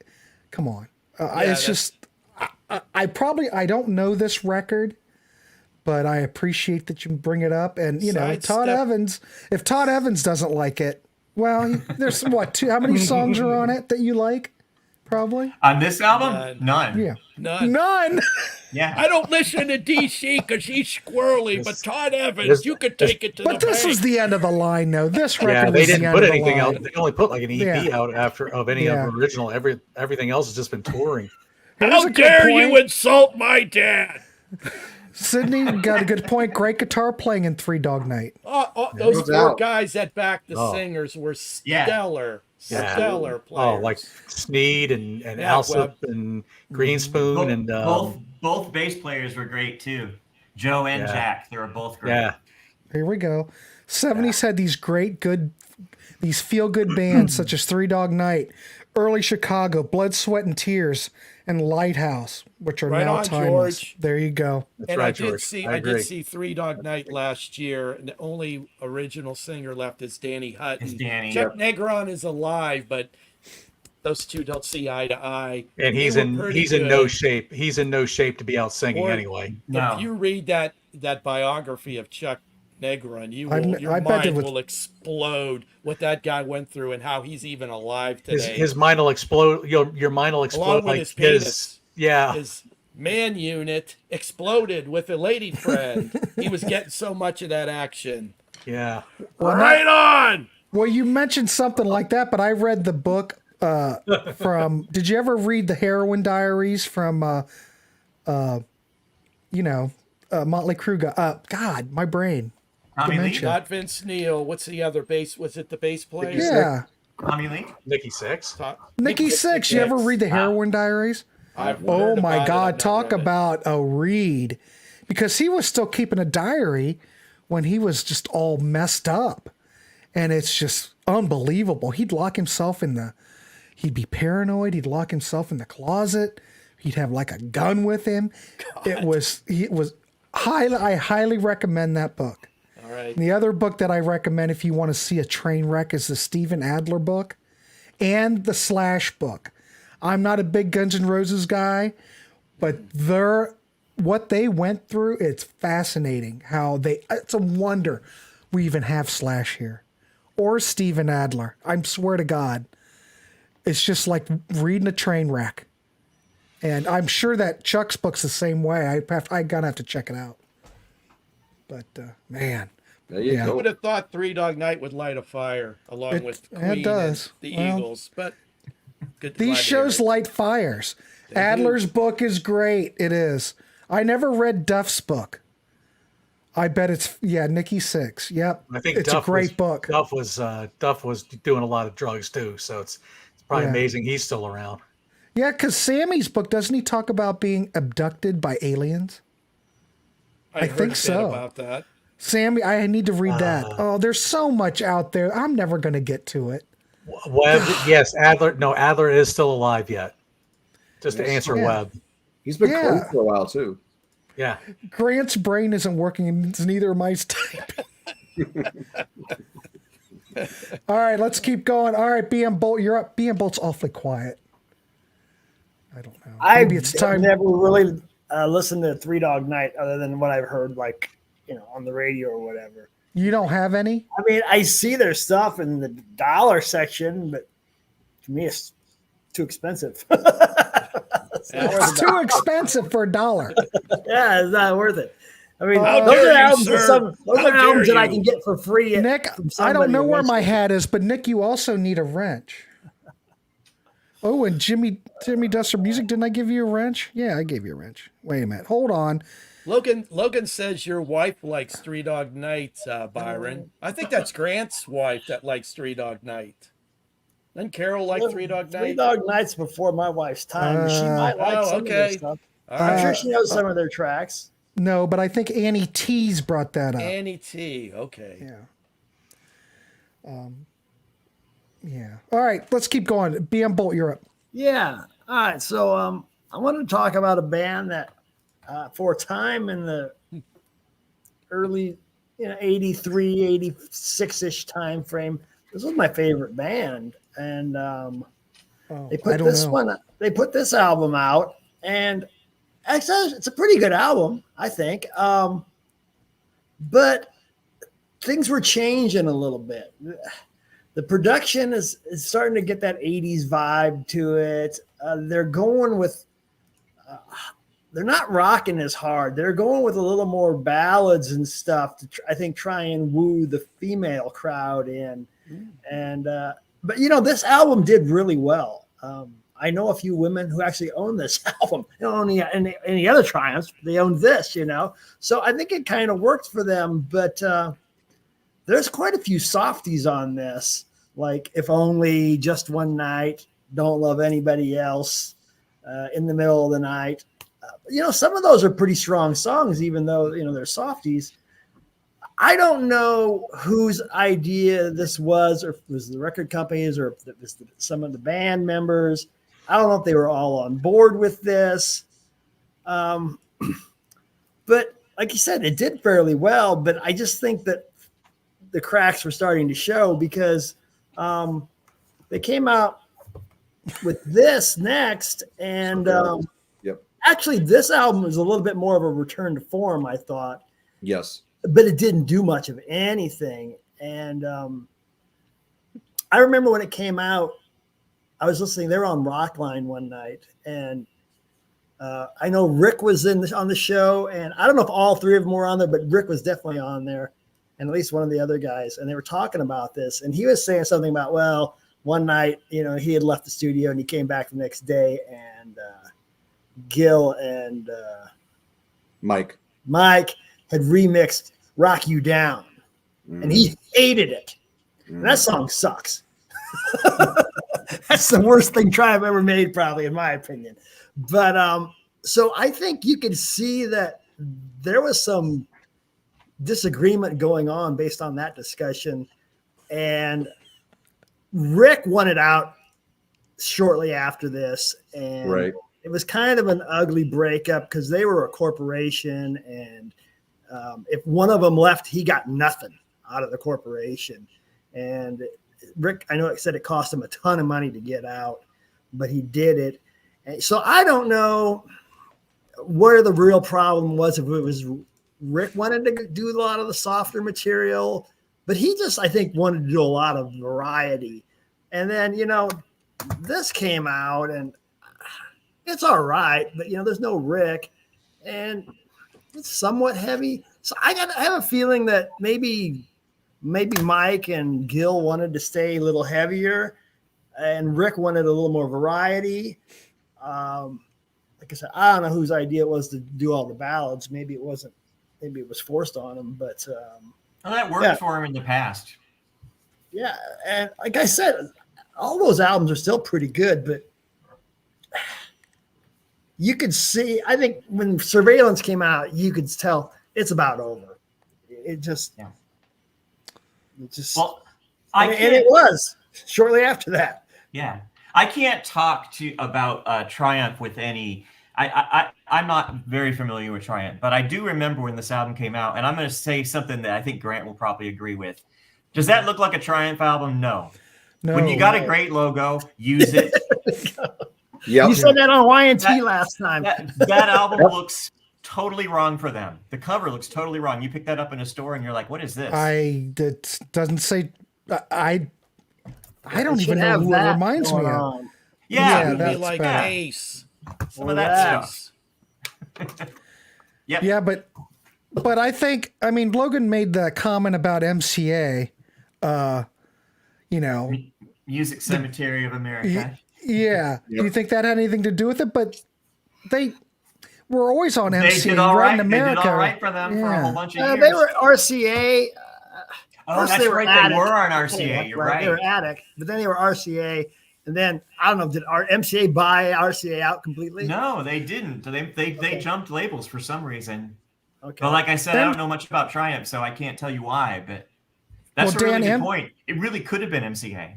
Yeah, MCA absorbed ABC, so that's how you got Steely Dan on there and whatever acts. So that's how that happened. But MCA loved to have Steely Dan on their label. For goodness' sake. Yeah. In my opinion, this album, this is where the keyboards start carrying the rhythms, where before the keyboards were only there for color.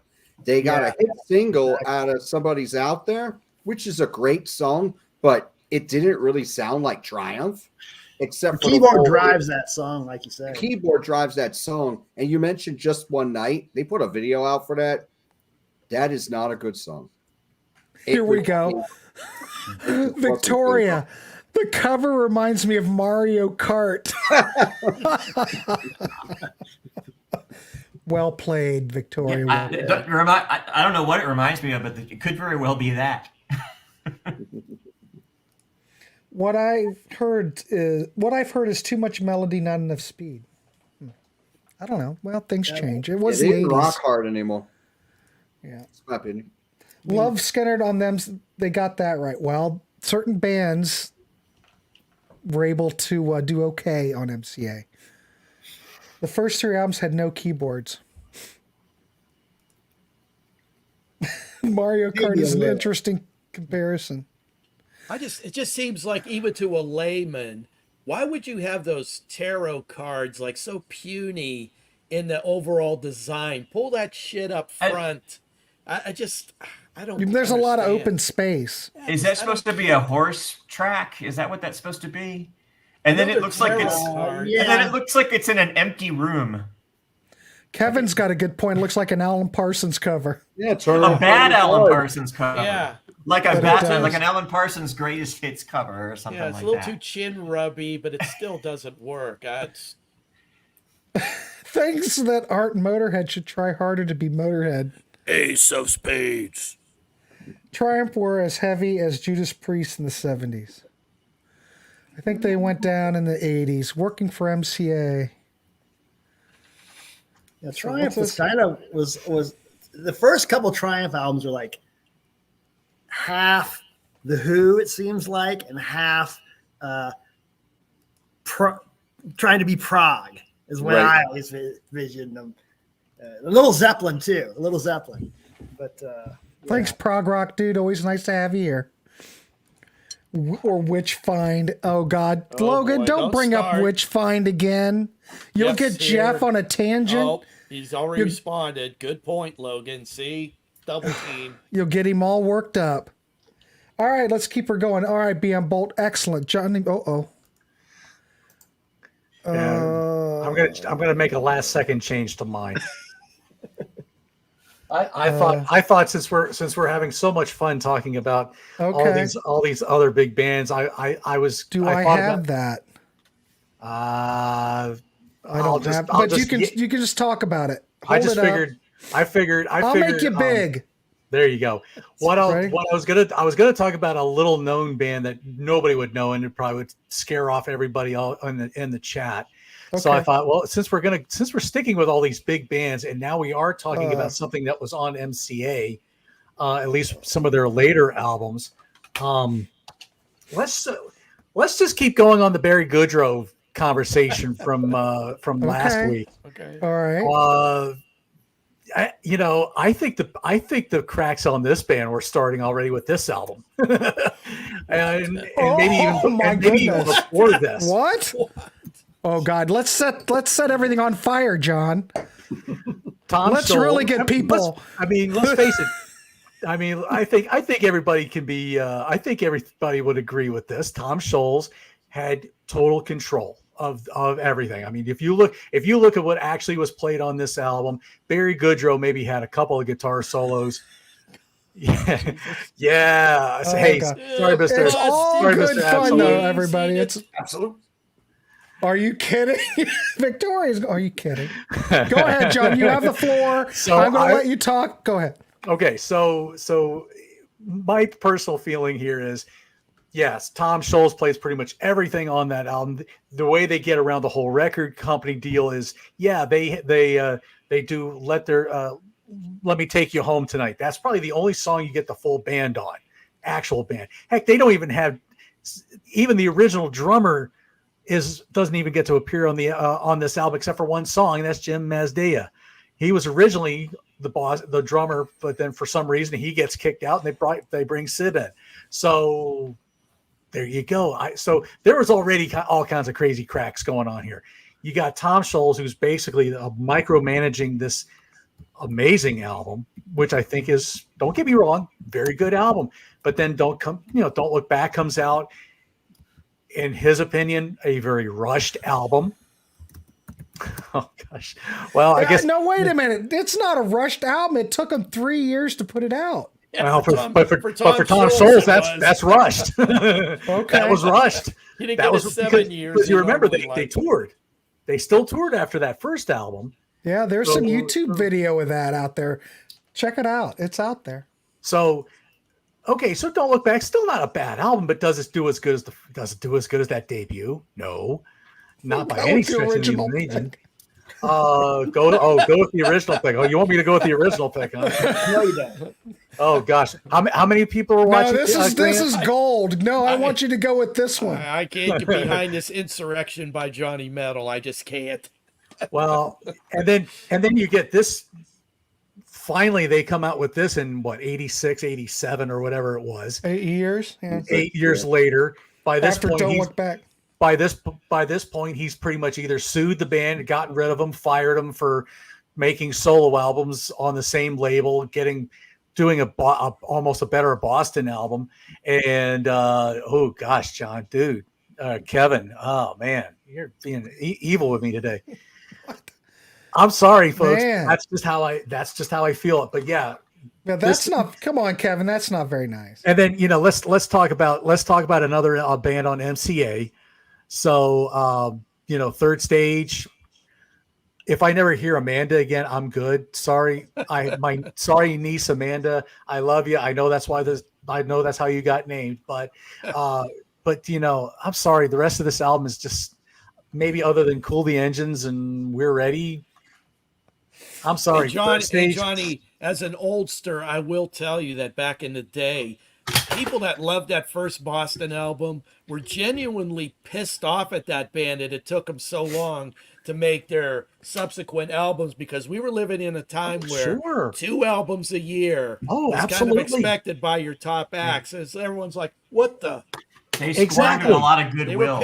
And again, look at who's on that Don't Look Back album. Mostly Tom Scholz again. I think again, Mary Goudreau may play a couple of solos here and there, but he's not playing any. I don't think he's playing much rhythm guitar. And you got Sid playing bass or drums rather. So it's still the Tom Scholz show for the most part. So why not bring in, why not finally get to go solo if Tom's going to take that long to work out the stuff? Sydney, we did that. We just did that album, and it's, they had some good material. Was it as good as some of the Boston albums? Well, maybe not as good as the first album, but it's still decent. But then after that, boy, I mean, Walk On, Corporate America, the Love, Hope, whatever that thing is. I don't think I think I tried to listen through that, and I think I had to turn it off because it was so bad. But I'm sorry, folks, for whoever disagrees with this one, but to me the cracks were already there when the album came out, as far as I'm concerned with Tom Scholz. So. Okay.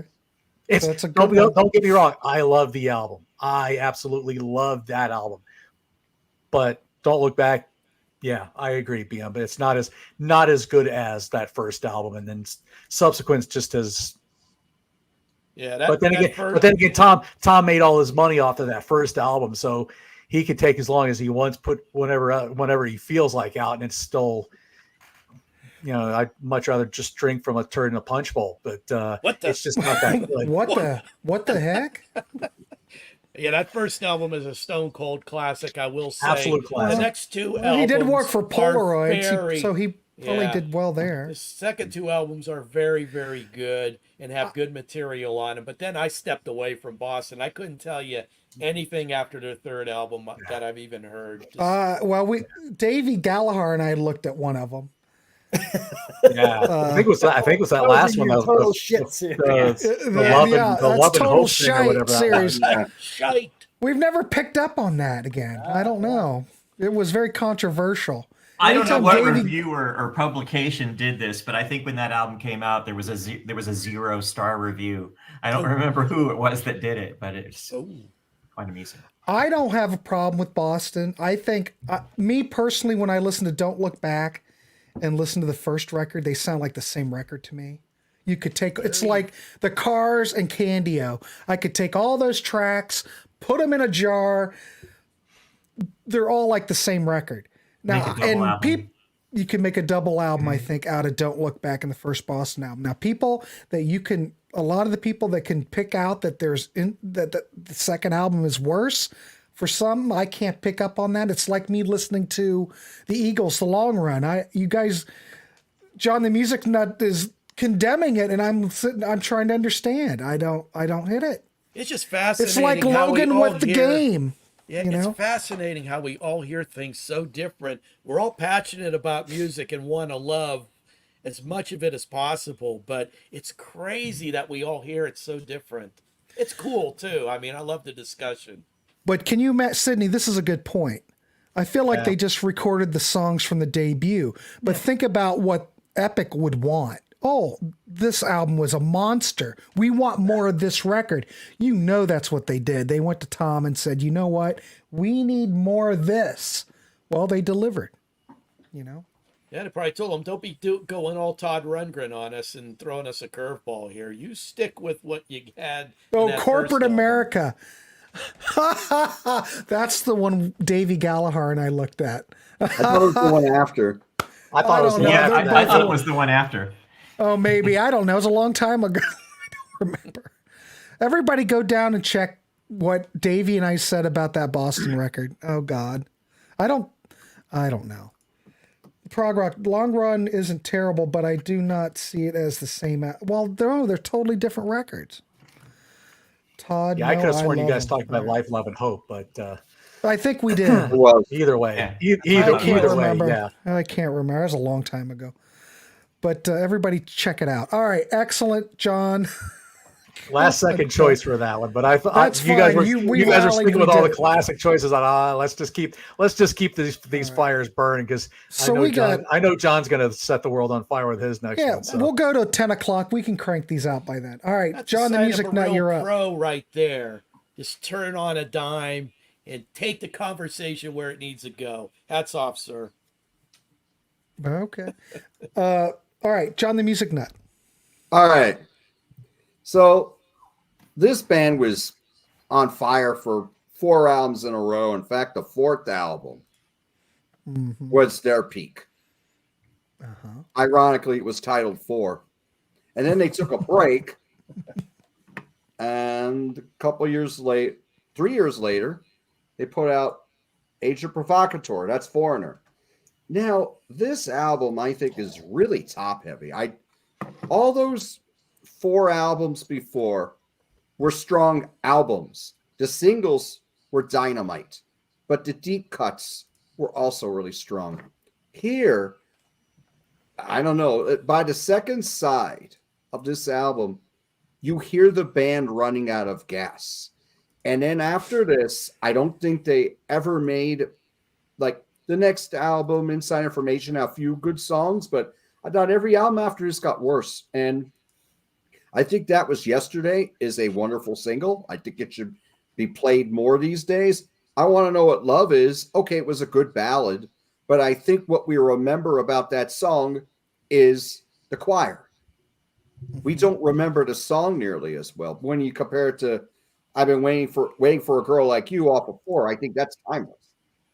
But with I Want to Know What Love Is, you don't really hear it as much because it's more known for the choir singing with Lou at the end. And that's great. What they do, how they end that song is magnificent.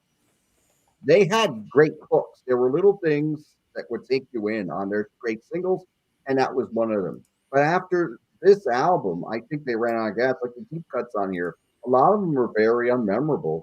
I mean, Reaction was a single, but it did okay. It didn't hit top 40. It was okay. Stranger in My Own House, I think they take the rip and high on that, and I think that's the only reason it worked at all. But some of the songs on side 2 are just not that good. Tooth and Nail's a decent opener, but I think the cracks really started to show on this one. Or maybe provocateur. I 100% agree. I agree with that. And there are some songs that I think I Want to Know What Love Is, and that was Yesterday, are two of my favorite Corner songs. But I actually think that Tooth and Nail, which I think those are song tracks 1, 2, and 3. Yes. Are all great. And right. So it's only a 3-album song for me, and then it just goes downhill. So yeah, I was going to say it goes downhill on side 2, but I think it's actually on the 4th track it starts to lose its way. So yeah, I would argue Red going up the hard way in Reaction to Action. Yeah, they start slipping. That's okay. Yeah. Yeah, but I don't care for the 7 through 10 don't do much for me at all. Mm-hmm. I don't think that the songwriting's here. Yeah, there's some couple of great songs. But I don't. Oh, BM Bolt. The crack started when Ian McDonald left. Well, I don't agree with that, but I understand that. Yeah, that's what I think the crack started when I understand that. I think that the original might be band true. left. Yeah, that might be true.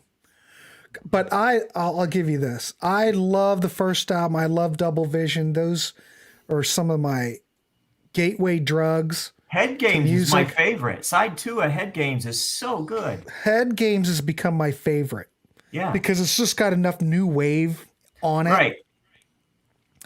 And I think Roy Thomas Baker does. I think it's fine. Again, I'm not crazy about the drum sounds. There's something about Roy Thomas Baker and crappy drum sounds, like Journey and on Head. So the drums on Head Games sound horrible, but man, other than that, I like the way it sounds. I think, Head Games as a song is a great. Rev on the Red Line. Oh my God. Rev on the Red Line. Awesome. Yeah. It's a great record. And it holds up. Foreigner 4 is just a little bit different. But I think all the songs are good. I don't have a problem with Foreigner 4. It was a big record. I'm just burned out on most of 4. I'm not overplayed. Burned out on anything off the first. Yeah, the first 3 albums, I'm not burned out on anything, but the 4th one, yeah, I got burned out on. Well, after this, didn't Agent? It sold pretty well, right? Didn't it sell pretty well? It sold 2 million. Agent sold pretty well. Yeah, it sold 2 million, but it was a big drop off from what they had done before. Because I think those first 4 albums are all over 5 million copies. Mm-hmm. I think Double Vision might be at 7. First 3 albums, the band is on fire. Head Games has become my favorite too. Peter Jones made a good point about the Roy Thomas Baker production, and he knows his stuff. He's a pro drummer. Is the snare? Seems like he was trying these tricks, and I think the engineer Jeff Workman was part of this too. They were trying to add distortion to the drums. They were trying to add distortion to the snare to make it sound louder. And when you think about Journey albums, that's kind of what it sounds like. And I think that Head Games is the worst example of that. Fast forward a few years later, they get better at recording drums. You don't have to try to trick drums to sound louder, but back then it was just a very specific trick that they tried, and it didn't age well. The Cars records don't bother me. They do. The Cars records do have a weird snare drum sound, though. Yeah. But not it works for them like because they're a weirder Games. Band. But yeah. How about on the Queen albums that Roy produced? He hadn't started doing it yet. It was like a 77, 78, 79 kind of a thing. Yeah, well, that's a whole other show, Ernesto. Yeah. Yeah. Yeah. Oh, yeah. The Cars albums with Baker didn't suffer as much. Good cover Yeah, band. I agree. They don't suffer as much.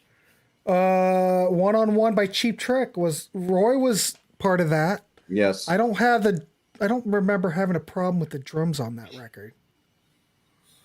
It just sounds loud all the way through, though. That's the only problem I have with that record. Now, if Roy would have followed suit with what he had started on the heavy metal soundtrack with Reach Out, he produced that. It sounds great. But then One on One sounds totally different. And it always sounds like Robin is just trying to yell at me the whole record. I don't know. I like One on One. Don't get me. I'm not dogging it. I think it's okay. Cheap Trick album. I mean, I don't think that the material's quite up to snuff as what they had in the past.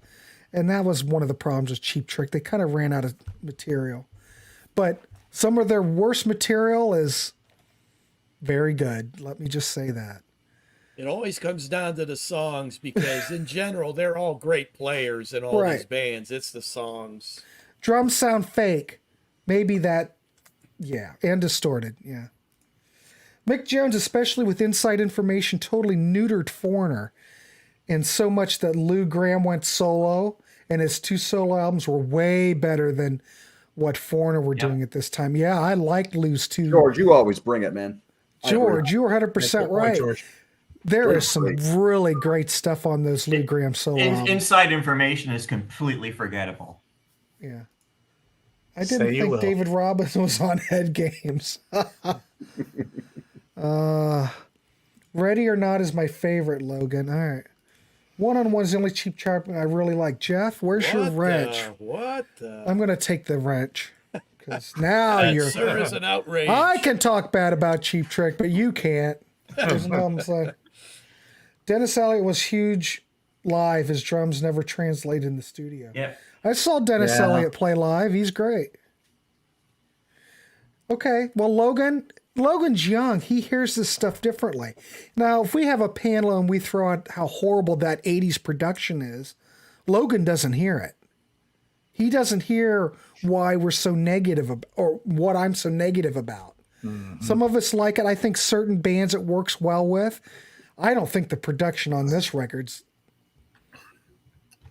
Sometimes you like the record so much that it doesn't bother you. I feel that way about Head Games.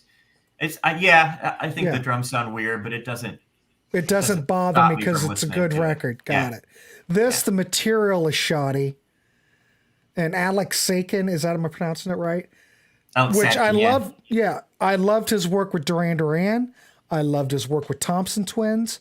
Love it. Not so crazy about it here. But hey, it is what it is. Midnight Blue does sound like Foreigner. No big change, so it could have been a Foreigner song. Well, thank God Mick Jones didn't get a hold of it to ruin it. Excellent. All right, let's keep going. Thank you, John, the Music Nut. Oh, we got 10 minutes. Time. We can do this. All right. I can do this in 10 minutes, in less. All right. We don't have to hear from you anyway. Anyway, go ahead. Todd, take your time. You do it. Go. I guarantee you nobody sees this coming. Daryl Hall and John Oates. Ooh, okay. Yeah. Okay. Yeah. Let me explain. Okay. So you got the early Hall and Oates records, right? Hit or miss. Great songs, some average songs. They've made like 4 or 5 albums. Didn't really make as much headway as they thought they were.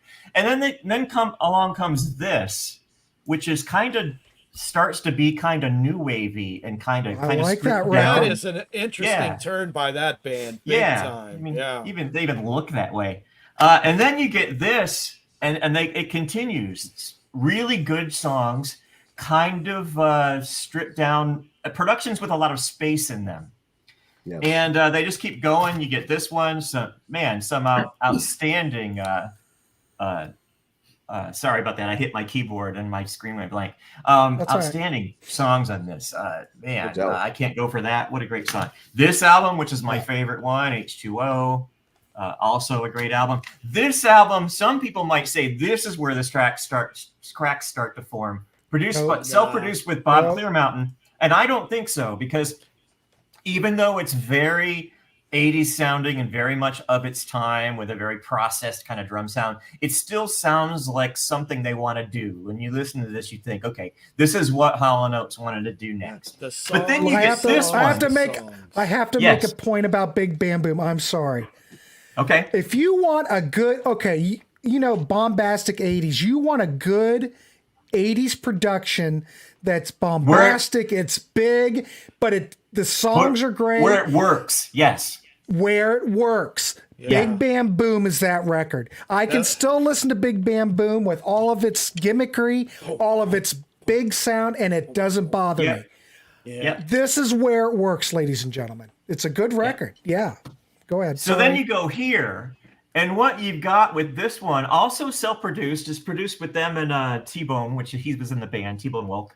And you know what? That's a really good question, Peter. Let me look at that. I don't know if G is in the band anymore. According to he is not. He is not. He is You're not. right. I'm looking it up too. So that's part of the problem right there. Thank you, Peter. But what's happening here is you've got a totally 80s sound that sounds like everybody else. It doesn't sound like Daryl Hall and John Oates made this sound. It sounds like Billy Ocean. It sounds like what's her name? Whitney Houston. This is what this album sounds like. And it just doesn't. Everything Your Heart Desires and Missed Opportunity, I think, are the singles, and they're just not as memorable as what's on here. Method of Modern Love, come on. Yeah. Out of Touch, come on. This is so much better. Yeah, it's great. Some things are better left unsaid. But then you Right. get to this one, and it's just like, I was so disappointed when this came out. And then I think they get a little bit better because they make Change of Season, which is a little more of a, an organic sounding record. But I don't think they ever really recover. I think this is the last. I don't think they recover either. That's interesting because that one doesn't, to me. I mean, there's a bit of a drop off, if I'm completely honest. But I that didn't hit me. It's their next album with going back to their folk roots. That I don't think that one's particularly successful either.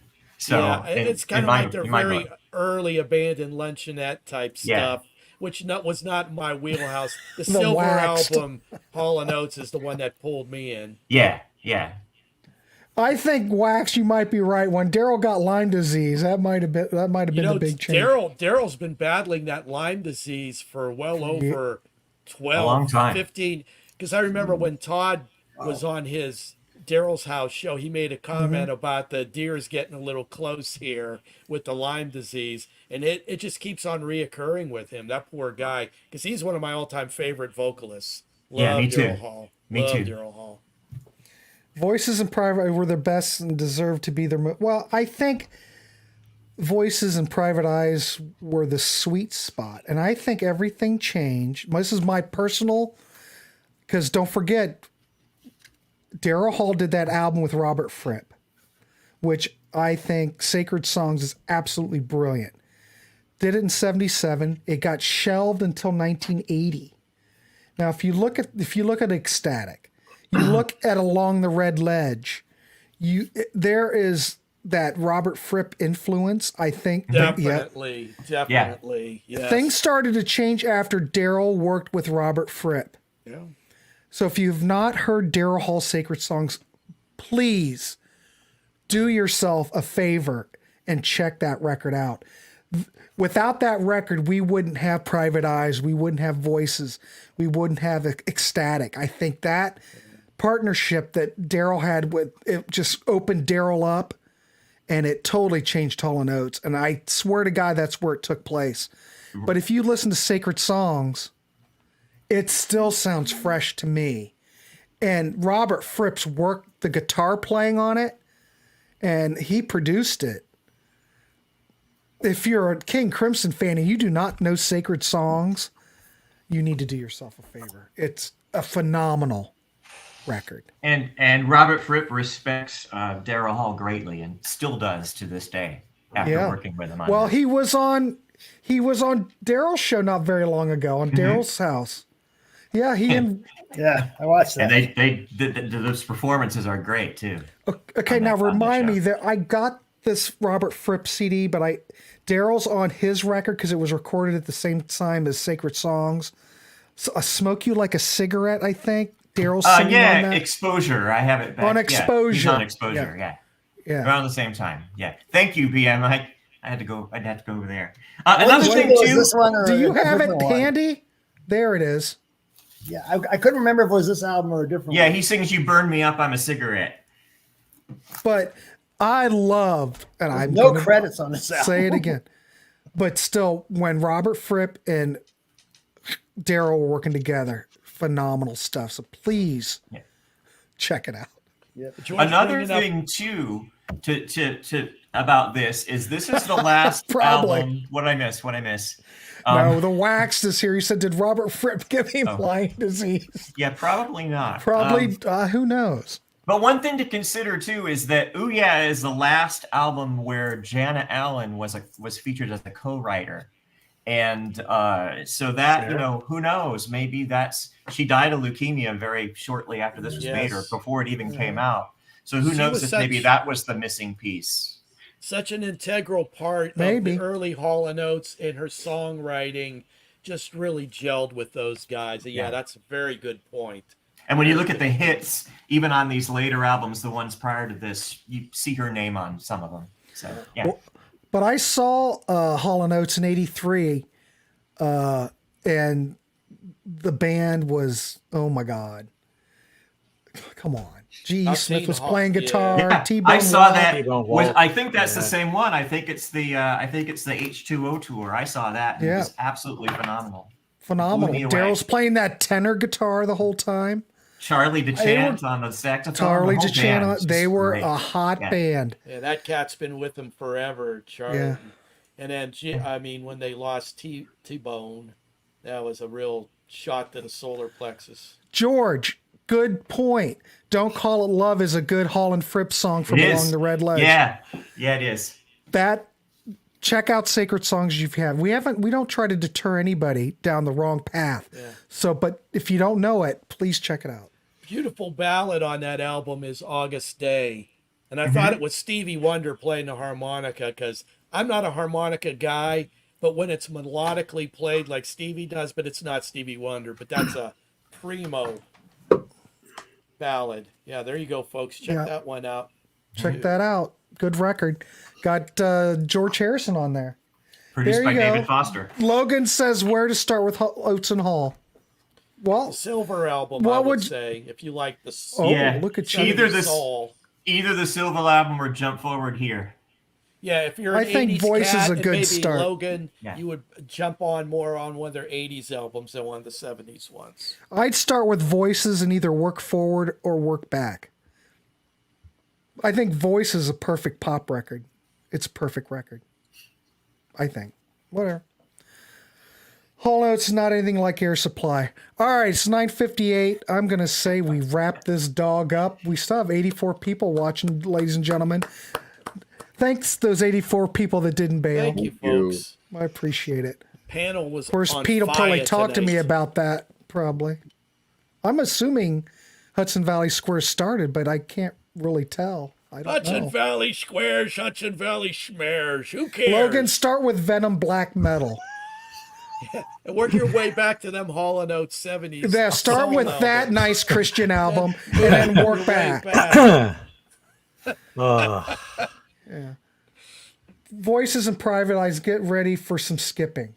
Well, I'm not a humong. I appreciate Voices. That's not one of my favorites of their albums, but that's just me. I like it. It's a great record. I will, but still, Sacred Songs. If I'm going to really be honest, it's my favorite Daryl Hall anything.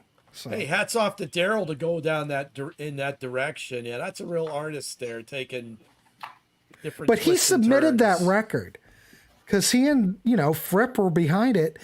Yeah. They submitted it to RCA. RCA rejected it. They said, we're not putting this out. Sacred Sounds? It came out on RCA eventually. But remember on the inside, there's a picture of Daryl holding the master tapes, like he finally got them. Oh, yeah. And they finally, because see, if that came out in 80, I'm assuming that Voices must have been a hit. and then that was a big enough hit that maybe then Sacred Songs got the release after that. I don't know where they fell. Yeah, I forgot all about that part. That's right. Yeah. I'm not sure either. I'm assuming that because Voices was a hit, He had they said, more okay, juice. we'll put it out. He had more juice and said, "You release that if you want another Voices." I agree. You wouldn't have Voices if you didn't have Sacred Songs. I swear to God. All right, everybody, another great topic. I mean, another great night. If you want us to do another crack show, I'm sure we could probably work on one up for next month because there's still more picks. God. Yep. So I'll talk to these boys. Well, I figured everybody's probably down for another crack show for next month. I'm just assuming everybody's on board. So fun. Yeah. But I want to thank everybody for joining in. It's all lighthearted. We're just talking music. We all hear this stuff differently, and I do appreciate everyone here leaving their comments. So couldn't do it without you, but yeah, I would still be doing this without you. But I want to thank the panel, DC, BM Bolt, John the Music Nut, Johnny Metal, and Todd Evans. And I'm Grant Arthur, and thanks everybody. Hey, what a way to spend your Memorial Labor Day. I appreciate it. See you next week. What's next? There's a whole bunch. There's always stuff. Have a good night, everybody, and have a good working week. All right. See you, everybody. Have a good week. Night.